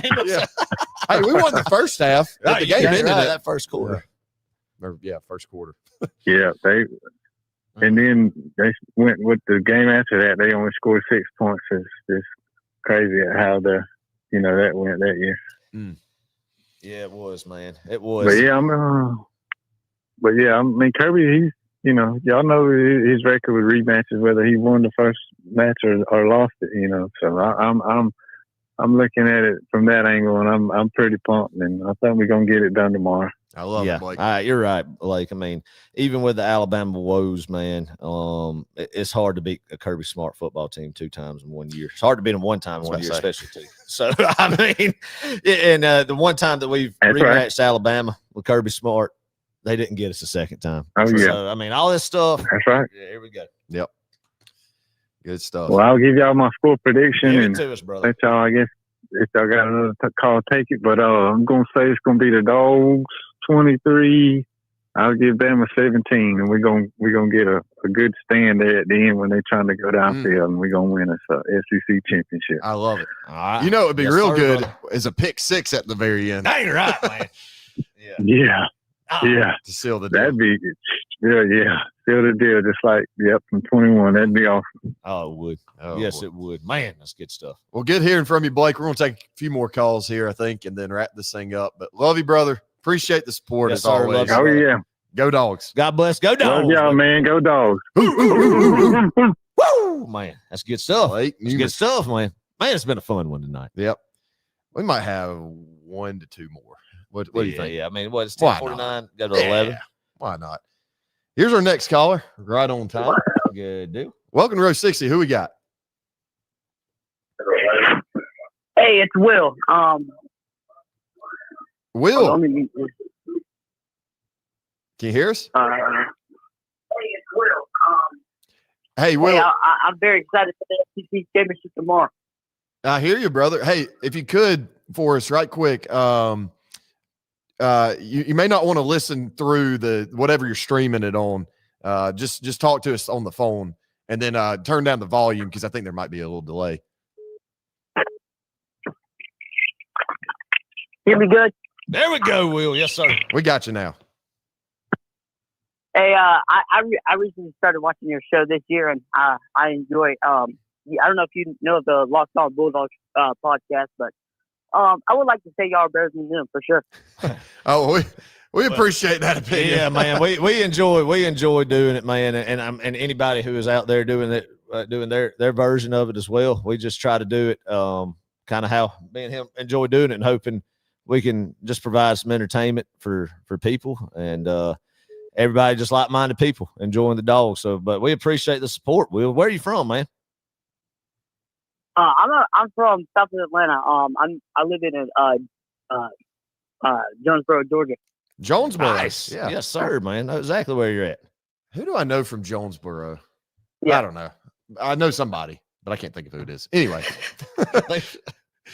Well, what do you think about the game tomorrow? What's your thought? What's your feeling? I'm scared to death, man. I tell you what. I've been watching Georgia football ever since I was like 5 years old, and all I can remember is all the upsets Alabama gave us, all the losses Alabama gave us. Me and my sister loved enjoying watching it, but we're definitely scared to death for this game. And the thing is, I want this game to happen because, you know, we won't miss the playoffs like 23 because we won't miss the playoffs if we lose. So I want to shot at Alabama, but at the same time, I don't want to shot at missing the playoffs. So I'm very scared, but still confident that we can go in and even get a win. Yeah, it's a free shot at Alabama. Yeah. You're exactly right. I mean, we're in the playoff no matter what happens tomorrow. Even if we were to get blown out 52 to nothing, well, that might be a different story. Actually, I don't know about that. We're not even going to think that way. But yeah, I mean, this is a free shot at Alabama. If anything, you win this game. I mean, yeah, I don't think you totally knock out Alabama. I wish that were the case. Yeah, that'd be awesome. But I think this does a lot for your football team to just from a psyche point, and for the fan base as well, just to sort of feel like you're starting to, okay, finally get over this Alabama hump and make the series kind of back to even, I guess. Yeah. That's right, man. Yeah.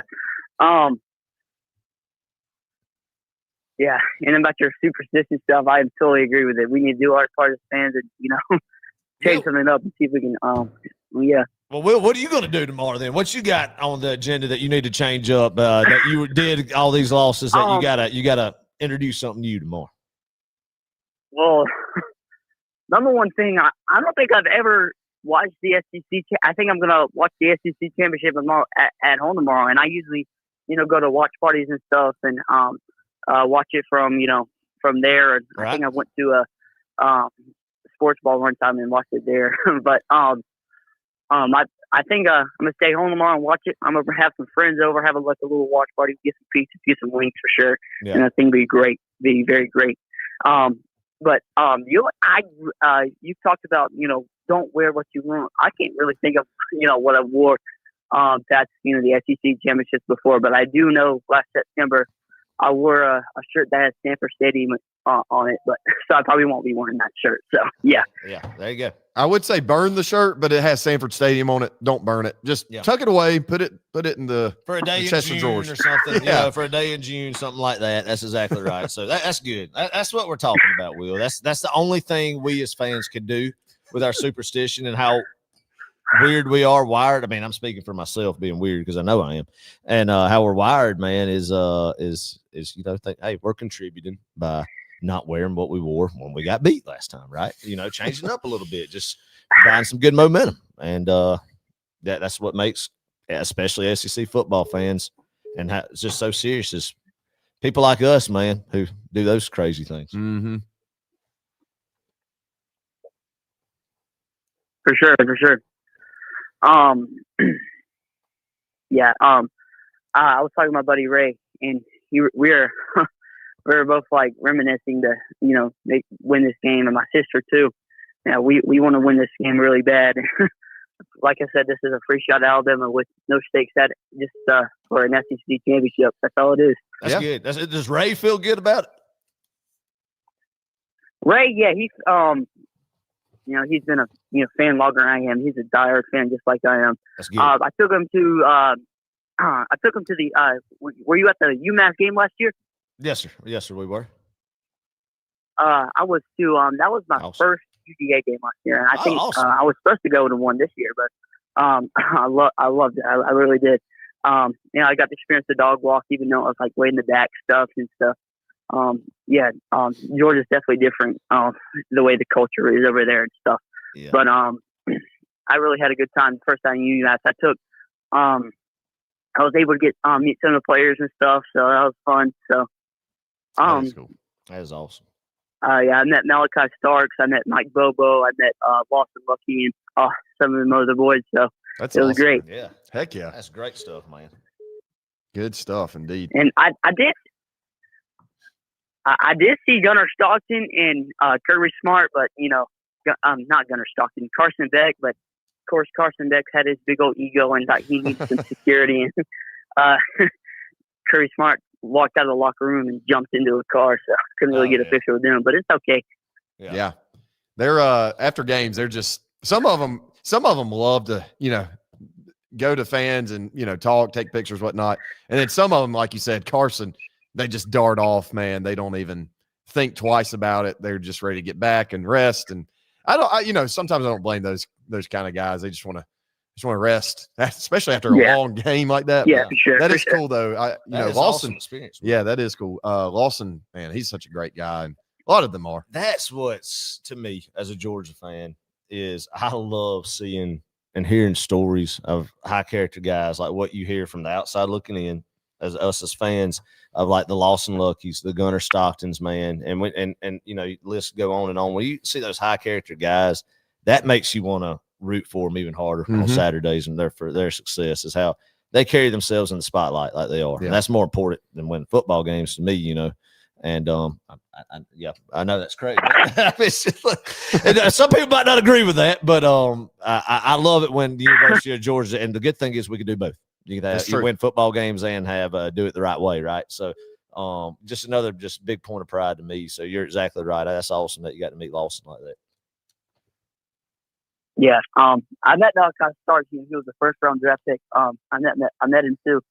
He's one of the chillest guys I've ever met, and he didn't even, like, when you walk up and talk to him, he doesn't feel like he's a superstar, in the NFL. Started in the NFL for the Baltimore Ravens, so he's a great guy too. Malachi's awesome. I'm just.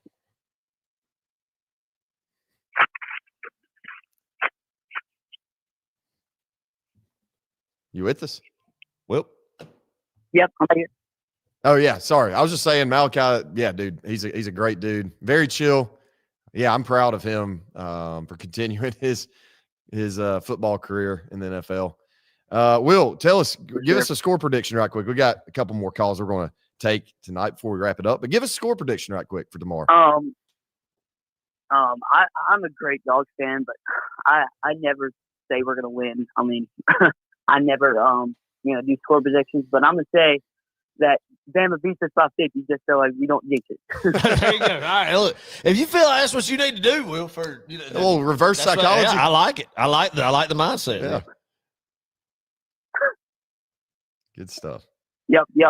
Hey, y'all have a great 9-man and have a great game tomorrow. I think I heard y'all going to Atlanta tomorrow, so have a great time up there. So yeah, for sure. Will, brother, we appreciate you calling in, man. Enjoy it tomorrow. These never get old, and every time we get an opportunity to watch Georgia play in the SEC championship, we're going to enjoy every second of it. So y'all have fun down in Jonesboro. You said you're going to stay at the house instead of going out to watch the game. I like that, and enjoy it, man. Wear that red and black and be loud from Jonesboro tomorrow. Appreciate you, man. God bless. Go Dogs. Go Dogs. Yes, sir. Go Dogs. Nice. Good call from Will there. Will from Jonesboro. Nice. Love how we get to hear from just many people around the state. Absolutely. Anyway, go ahead. No, sorry. We'll take one more caller, and I'm going to reserve this spot for Mr. Joe from Jefferson. Has he been on tonight? Yeah, he's been trying to call in. Oh, has he? Okay, good. I think it's only appropriate to you got to. You got to. Yes, absolutely. With Mr. Joe. Let's see. Yeah, we got to get Joe from Jefferson on. A-Rod said, Row 60, you guys have the absolute best podcast setup, man. All the Dogs merch and memorabilia is just awesome. Star Wars dog there. Star Wars. Good to see you tonight, brother. Oh, yeah, that's awesome. Appreciate that, A-Rod. Hey, Georgia Dogs, Dawg Nation. We've been on a couple, but I saw your comment on there about my shirt, Peach State Pride, is where this came from, man. It's got a hood on it, too. Nice little lightweight long sleeve shirt. Yeah. Go check them out. PeachStatePride.com. Also go check out Patreon, patreon.com/row60. Yeah. Guys, come be patrons. It's awesome. Yeah. And you get to see, I know somebody just mentioned memorabilia. You get to see a lot more memorabilia. We've had a couple of videos we do, behind the scenes stuff. We'll do more game day content, whatnot, extended vlog cuts, that sort of thing. So yeah, join us on Patreon. It's $5 a month. It's very simple, very straightforward. Yeah. So Also, go check out row60.com. And we actually have some Row 60 merchandise. That's on true. row60.com. I forget to plug that. We really forget to plug that. We got hats. Also, some people may be looking for these at some point in time. A little koozie action. Koozie. Yeah. Row We'll send those out to our koozies. patrons. I got to figure out how they're to not on the package store. these up. Yeah, we're going to send them out. So, But yeah, go check out row60.com and the merch, peachstatepride.com, Patreon, man. We appreciate that. absolutely. All righty, Mr. Joe, we're saving this spot for you.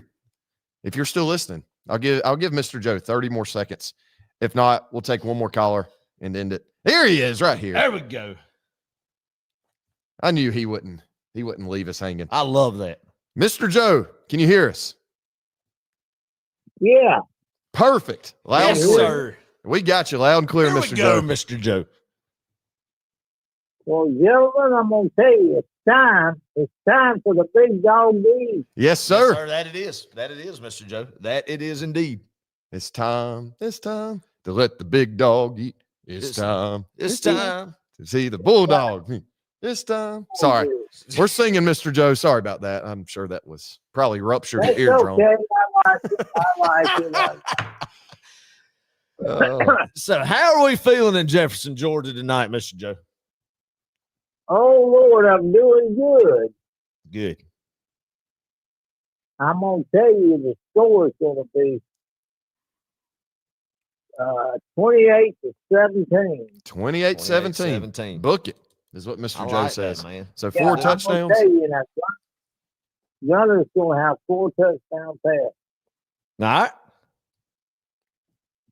The first one's going to be the number 1.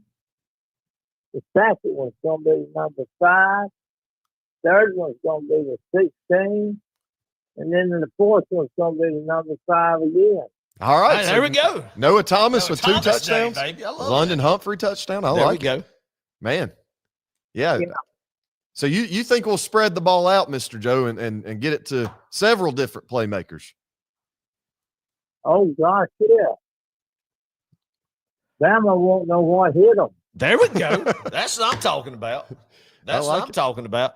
Well, Mr. Joe, what is your all-time favorite Georgia versus Alabama game? You've seen a lot of them. Which one is your favorite? Y'all leave that the 60s. The 60s. We beat them 21-0. Wow. 21. They're 21-0. There we And go. Bear Bryant, they asked him after the game, so, what was the turning point of the game? He said, well, when we ran out onto the field. I love it. I love that, man. That's great. That's good stuff. Also, the flea flicker from back then, too. That was a heck of a game. 65, yeah, that was a good game. I was there. That was the first day these 2 games televised in Anthem. Really? Wow. That's amazing. But Yeah, people, ABC Wide World of Sports. oh, yes, sir. I mean, people, today, Mr. Joe, watching football today and how it is structured back then in 1965. I've seen videos of that game and that play and interviews that people said. But for people who don't know, Georgia, Alabama, first time Georgia had beat Alabama in Athens, maybe. Is that right? I don't know, but something like that. But anyway, it was Vince Dooley's second season, and it was a 4th down. The play call, they got in the huddle, and Vince Dooley just drew up a play on the spot that they'd been practicing that week in practice that they used to run when he was a kid in Alabama. And sure enough, it was a traditional flea flicker. And if you go back and look at the footage, go 1965 flea flicker, it's on YouTube. Y'all go watch it, man. The guy's knees just almost who pitched the ball back almost touched the ground. You scored the flea flicker, but not only do you do that, you got to go for 2 to win the game. And you go for 2 and you get it. And there's the iconic picture. I think, correct me if I'm wrong, Mr. Joe, that was the game where Dooley and Bear Bryant are midfield, and Dooley's giving Bear Bryant a handshake. He's on top of the Georgia player's shoulders and looking down on Bryant, giving him a handshake. Oh, yeah, that's right. They just took him off the field. Yes, sir. Man. Well, I remember 1965, Dooley's second year. Yes, sir. We had a football banquet at the Athens Country Club. And they had Phil Jordan. And they was talking to him. He said, me and Bear was fishing one day on Lake Yamassee in Alabama. Bear's hat blew off. He said, I told Bear, I was sitting in the stern. I said, I'll go over and go get your hat. Bear says, no, I'll just get out of the boat to get it. Then he stepped into the lake and sunk. He said, I had to reach up and grab him up, pull him back in the boat. And he said, Bear looked at him and said, Shug, don't you ever tell Alabama fans if you pull me out of the lake. Shug said, I won't, as long as you don't tell Auburn fans I saved your butt. I love it. That's good stuff. Shug Jordan, people who don't know, was legendary Auburn coach, Jordan Hare Stadium, So they're legendary coach for Pat Dye. Coach. That's right. That's a good story. I almost flipped to Georgia Tech 1962. And my dad said, don't do it, son. He said, we're getting a new coach. Ray Griffith's going to be fired. Yes, sir. I said, how you know, Dad? He said, I'm at the University of Georgia athletic office all the time. Yes, sir. And so I said, wow. So they hired Dewey, and I said, who is this young dude? He said, he's from Auburn. I said, is Auburn coach worth a flip? He said, let's see. And he turned about to be one of the winningest coaches in Georgia. And I remember the 1980 national championship.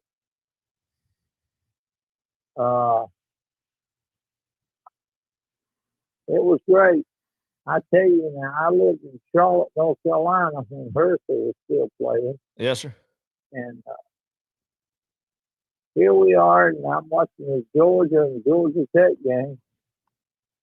And they faked it to Herschel and threw a pass to a wide receiver, and he ran it all the way down the field and scored.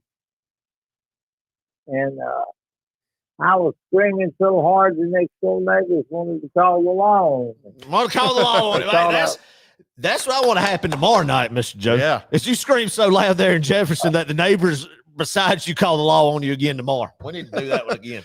They won't do that tomorrow. I mean, all of them know I'm crazy, so they don't worry about that.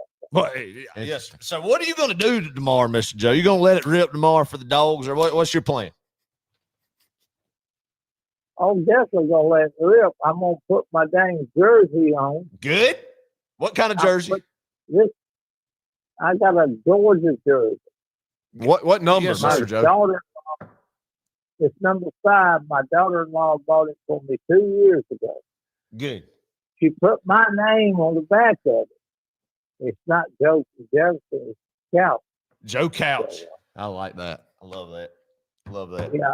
So I'm gonna wear it tomorrow. Good. I haven't lost in it. So, there you go. That's it. Proof is in the pudding.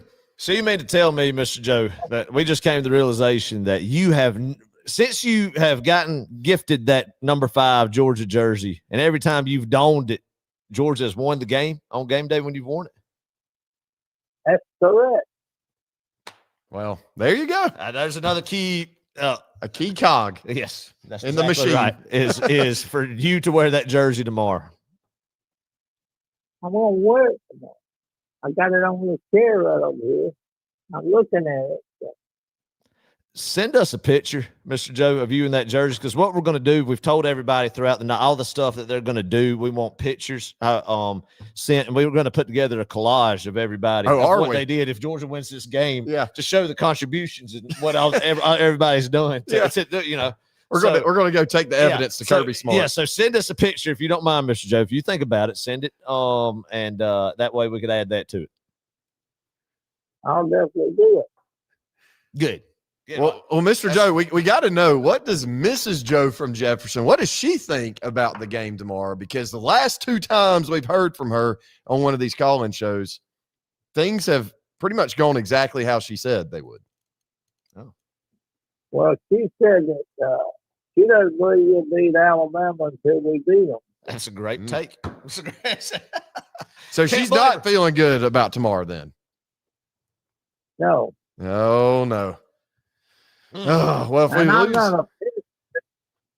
I'm an optimist. Right. That's good. And that's good. That's how we are here at Row 62, Mr. Joe. But yeah, Alabama pulls out some different emotions, right? And some witchcraft. There's a lot of scars against them, right? Yeah. So especially when you play them in Mercedes Benz Stadium. So we're gonna find out tomorrow. We're gonna find out. We're gonna find out. That's all there is to be said now. We all know the superstitions and stuff we got to do. And if it don't work tomorrow, we're out of ideas. That's got look. You're right. I mean, Kirby Smart's not going to lose to Kalen DeBoer 2 times in one. And what? Do some math here. 2.5 months, something like that. Yeah, 3 months. Oh, 2.5. Yeah, 2.5. Yeah. Right now. He's going to figure out that Georgia's got a better team than he does. I sure hope so, Mr. Jones. I hope so. I think 2 different ball clubs now, and a lot of things went right. Key factors in that win Alabama had that it's going to be hard for them to replicate. Not saying that they can't do it, but it's going to be hard to do. And I just think it's going to happen tomorrow. And I'm ready to roll. I'm ready to go to Atlanta right now. That's a fact. Yes, it's going to happen tomorrow. That's right. I said it 28 to 17. There we go. I figured that we're going to have first touchdown pass to number 1. Mm-hmm. Second pass to number 16. Yep. Third touchdown pass is number 5. Fourth touchdown pass is number 5. Good. Double down on 2 Noah Thomas touchdowns. I like it. That's my jersey number 5. That's Hey, what's the significance of 5, Mr. Joe, for you? I mean, is that your number you used to wear back in the day? No, sir. I was 23. So 23. My grandson was 5 first year he played football. Gotcha. So, Mr. Joe wears number 5 my granddaughter, she bought me the jersey 2 years ago with his number on. Good. Mr. Joe, what size jersey do you wear? I'm curious because I might have an idea. I had an extra large, but now I lost a lot of weight. All right. So maybe a large then potentially. Mm-hmm. All right. That's all I need to know. There we go. That's all I need to know. That's it. Got an idea. Good. Good. Love it. Love it. Well, I tell you what, gentlemen, I hope y'all had a good Thanksgiving. Yes, sir. Yes, sir, Mr. Joe. We had a blessed one. Great time of year. Very blessed. Thankful. I hope you did as well. Well, our kids have gone to their other side family. We had nobody here. We didn't have a good Thanksgiving. But Sunday, the 7th, we got a Scout family get together. On the 7th, you said? Yes, it's Sunday. Gotcha. So it's going to be a good weekend. Going to get an SEC championship and then have the family Thanksgiving celebration Sunday. And that's there you go. Thanksgiving and Christmas. Yeah, that's what a lot of families are doing. I mean, that's what my wife's side of the family does. They'll combine Thanksgiving and Christmas. It's hard to get everybody around for the holidays. So yeah, that's true. That's true. Oh, it is. That's true. But Mr. Joe, hey, I got to ask you, Mr. Joe, do you guys do a Christmas tree? Oh, we normally do. We have a this year, but we got a daughter-in-law supposed to come over Sunday and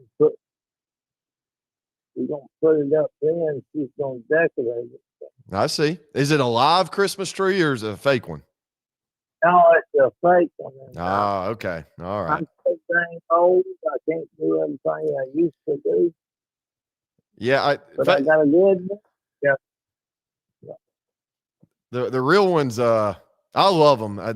Good scent and everything. I love the nostalgia to it. But I totally understand why people would want a fake one. And a lot easier to set up and tear down, and makes more sense. It doesn't shed everywhere. That's right. That's right. So that's right. Good point. I don't have to water it. Yeah, water it. Make sure the dog doesn't get in the tree water. Yeah, that's right. Oh, Eddie, little tree water ain't gonna hurt him. Yeah, he had a half quart of benzone before he came. Mr. Joe, are you a big Christmas Vacation guy? Have you ever seen that movie? Yeah, I've seen it, but it's not a big thing to me. I like Vacation with Chevy Chase. Yeah. Oh yeah. Chevy Chase. That's right. He is a good one. Well, Mr. Joe, we do appreciate you calling in. Glad to hear from you. I was wondering because I don't get to see all the comments here. I didn't know if you were on or been trying to call and everything. So it's made my night now to know that we have officially gotten a call from Joe from Jefferson. Yes, feel good about absolutely. Me too. Yeah. Do it. Well, I want to shout out to Rich Beck up in Buffalo. Rich Beck up in Buffalo. Yes, sir. Yes, sir. Yes, sir. Absolutely. He's probably retired by now, getting some good shut eye, getting warm up there in Buffalo. So he's probably asleep. Yes, sir. He's a good dog. He is a good dog. You are too, Mr. Joe. You are too, Mr. Joe. And so is everybody that's stuck around and listened to us. But hey, Mr. Joe, I've been at 1959. Been a DGD since 1959. I hear you. Man said I love long time. Seen a lot of football. I've seen a lot of football. Love it. They told me don't get married in football season, and I did. Me and my wife got married on September the 17th. It was a Sunday. We got married. Saturday, we went to the Georgia Baylor game in Athens, and Georgia won 24-14. That's good. That's good. Look, that's dedication right there. That was in 1972. So. I love it. I Good absolutely love it, Mr. Joe. Well, Mr. Joe, we're going to wrap this thing up. Hey, you're the last caller of the night. Let me get a Go Dogs from you. Go Dogs! There we go, Mr. Joe. Love that. Right there. Good stuff, Mr. Joe. We appreciate the call. Adam, give me a boom. Yeah, give him a boom. Boom! I can't do it as good as Adam. Adam's got the perfect boom. I got to work on that.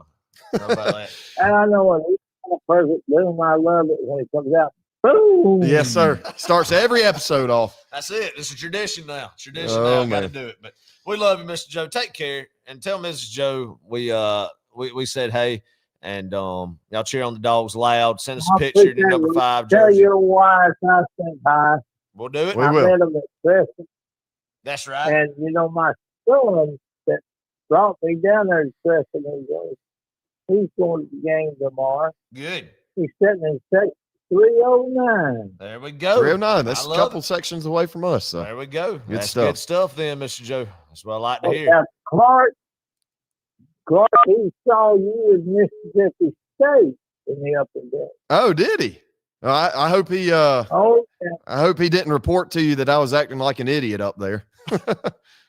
No, he said you was the only one up there cheering like crazy. I know. Good for him. Yeah, nobody cared to be there at 11 a.m. Central Time watching Georgia Mississippi State play, but I was definitely up and at them and getting the crowd into it. So yeah, I did my part, I guess. So.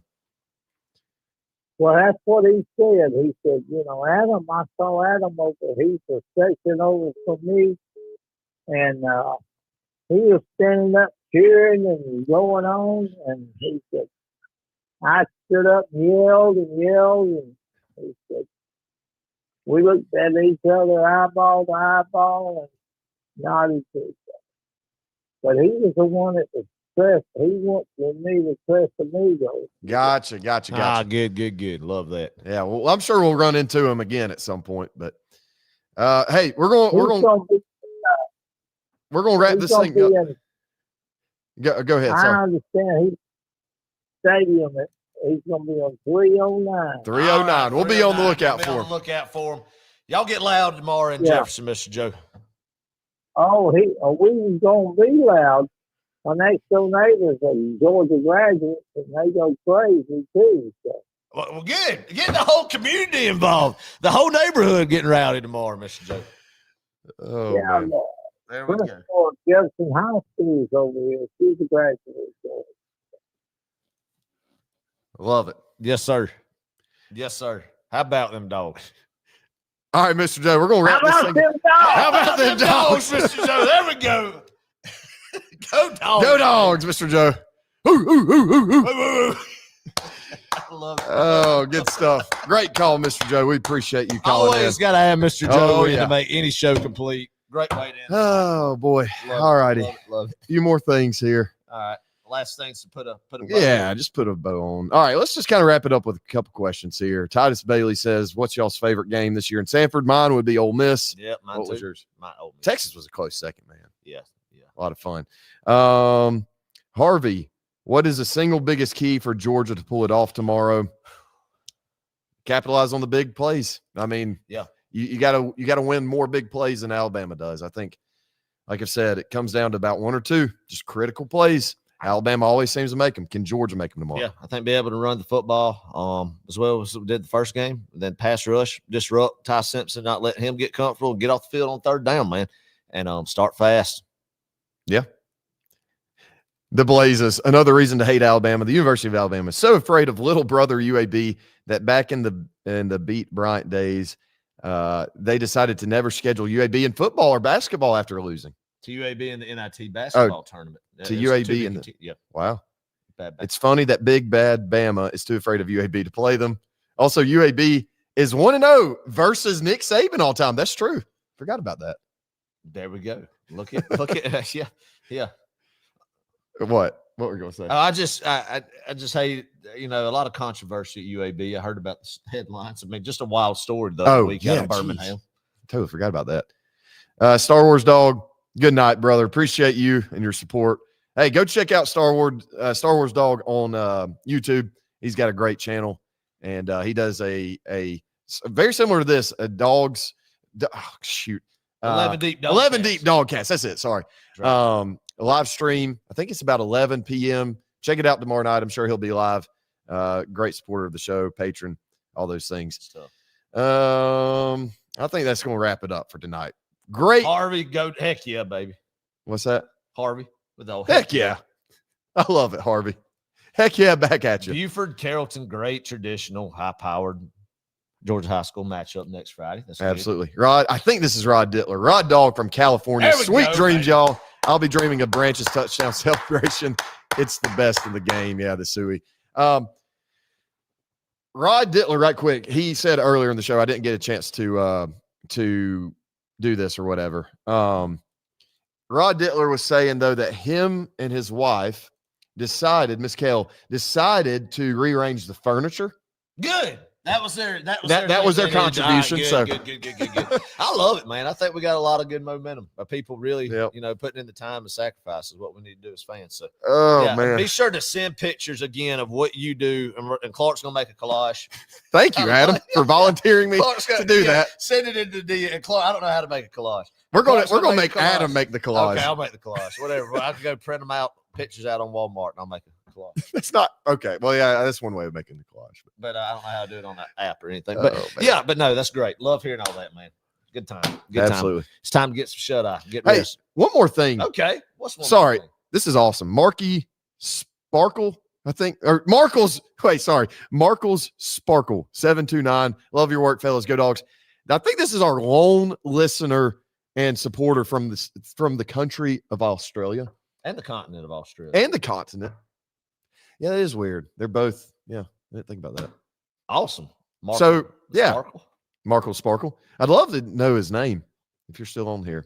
We need to send him something, a care package. If Yeah, you we will. do. Yeah, yep. And then maybe he could send us a didgeridoo or something. Oh, then we could play it on the program. Ooh. Yeah, that would be. Hey, cool. That'd be, we'll make a trade with you yeah. if you can get us a true didgeridoo. Yeah, didgeridoo might be hard to ship, man, but maybe It's a true. boomerang or something. I don't know. But hey, I don't know. that'd be Either sick one. to have on the Anything. set. Yeah, We'll trade you if you're interested in that. that's awesome. An Outback dog. Yeah, that's pretty cool. Good deal. All right, folks, we've had a great time. We are tired. I know I am tired. Yeah, Being on here, we're pushing 3.5 hours. that's awesome, man. What a blessing. It's Yeah. been fun, man. Just some good, lighthearted, just fellowship tonight. Mhm. Everybody getting juiced about tomorrow. Yeah. Love it. All righty, Adam. One more time. Has your score changed at all? You still feel good? Where are you at? Yeah, I feel good. I think a lot of people hitting the nail on the head. I'm thinking between 3 and 10 points, man. I think it'll be that way either direction. But I think it's going to be in Georgia's way tomorrow. I'm feeling that about 27-21 or so. Nice. I mean, Okay. Yeah, I'm liking it. I like it. So I'm going to stick with 26. What did I say in podcast? I think I said 26-23. I think you did say that. Yeah. You know, Georgia's and Alabama scored that several times. One of those was 2007. Got that card up over there. Yeah. And there was another SEC champion. Was it an SEC championship? There was another meeting. Was it 18 we lost to them, 26-23? No, a lot of them are like 35-28 or Yeah. 32-28. I don't know. High 20s, mid 30s, Yeah. low 30s. So I don't know. I'm too tired to think right now. Adam, wrap this thing All up. right, baby, here we go. Again, y'all get tired of hearing me say it, but enjoy the SEC championship. It means something. You ask, Ole Miss, Vanderbilt, South Carolina fans, Arkansas fans, all these fan bases that you can just go, the list go on and on, who have never won an SEC championship. Heck, even Tennessee fans who haven't won one this century. And as Georgia fans, we take it for granted to be there now, but I tell you, don't, because there will be a day that we'll no longer be able to go as consistently as we do, unfortunately. But we're going to enjoy the ride we're on now. It's special. It still means something to win the toughest conference in the whole entire country. It just means a little bit more down here in the South. You get to do it in Atlanta, in your home state. That's what's unique about being a Georgia Bulldog. The memories we have here. Tomorrow, a chance to go back-to-back, man. 2 times, man, that you could win the SEC in the first 2 seasons of the expanded league with Oklahoma and Texas. No divisions. It's hard enough just to get in the game now. But Georgia's made it now 2 times and has a chance to win a second in a row. We're living in the glory years. If you're a Georgia fan, you better enjoy every second of it with your loved ones. Call a loved one tomorrow who loves the Dogs. Talk about the game with them, catch up with them, and get juiced. Send in your pictures of what you're doing to help turn the tide against Alabama, baby. It is time to let the big dog eat. I'll see y'all in Atlanta tomorrow. Look on social media. Clark's going to keep everybody posted. Get some rest. Dream of some sweet victories. Go Dogs, baby. Go Dogs.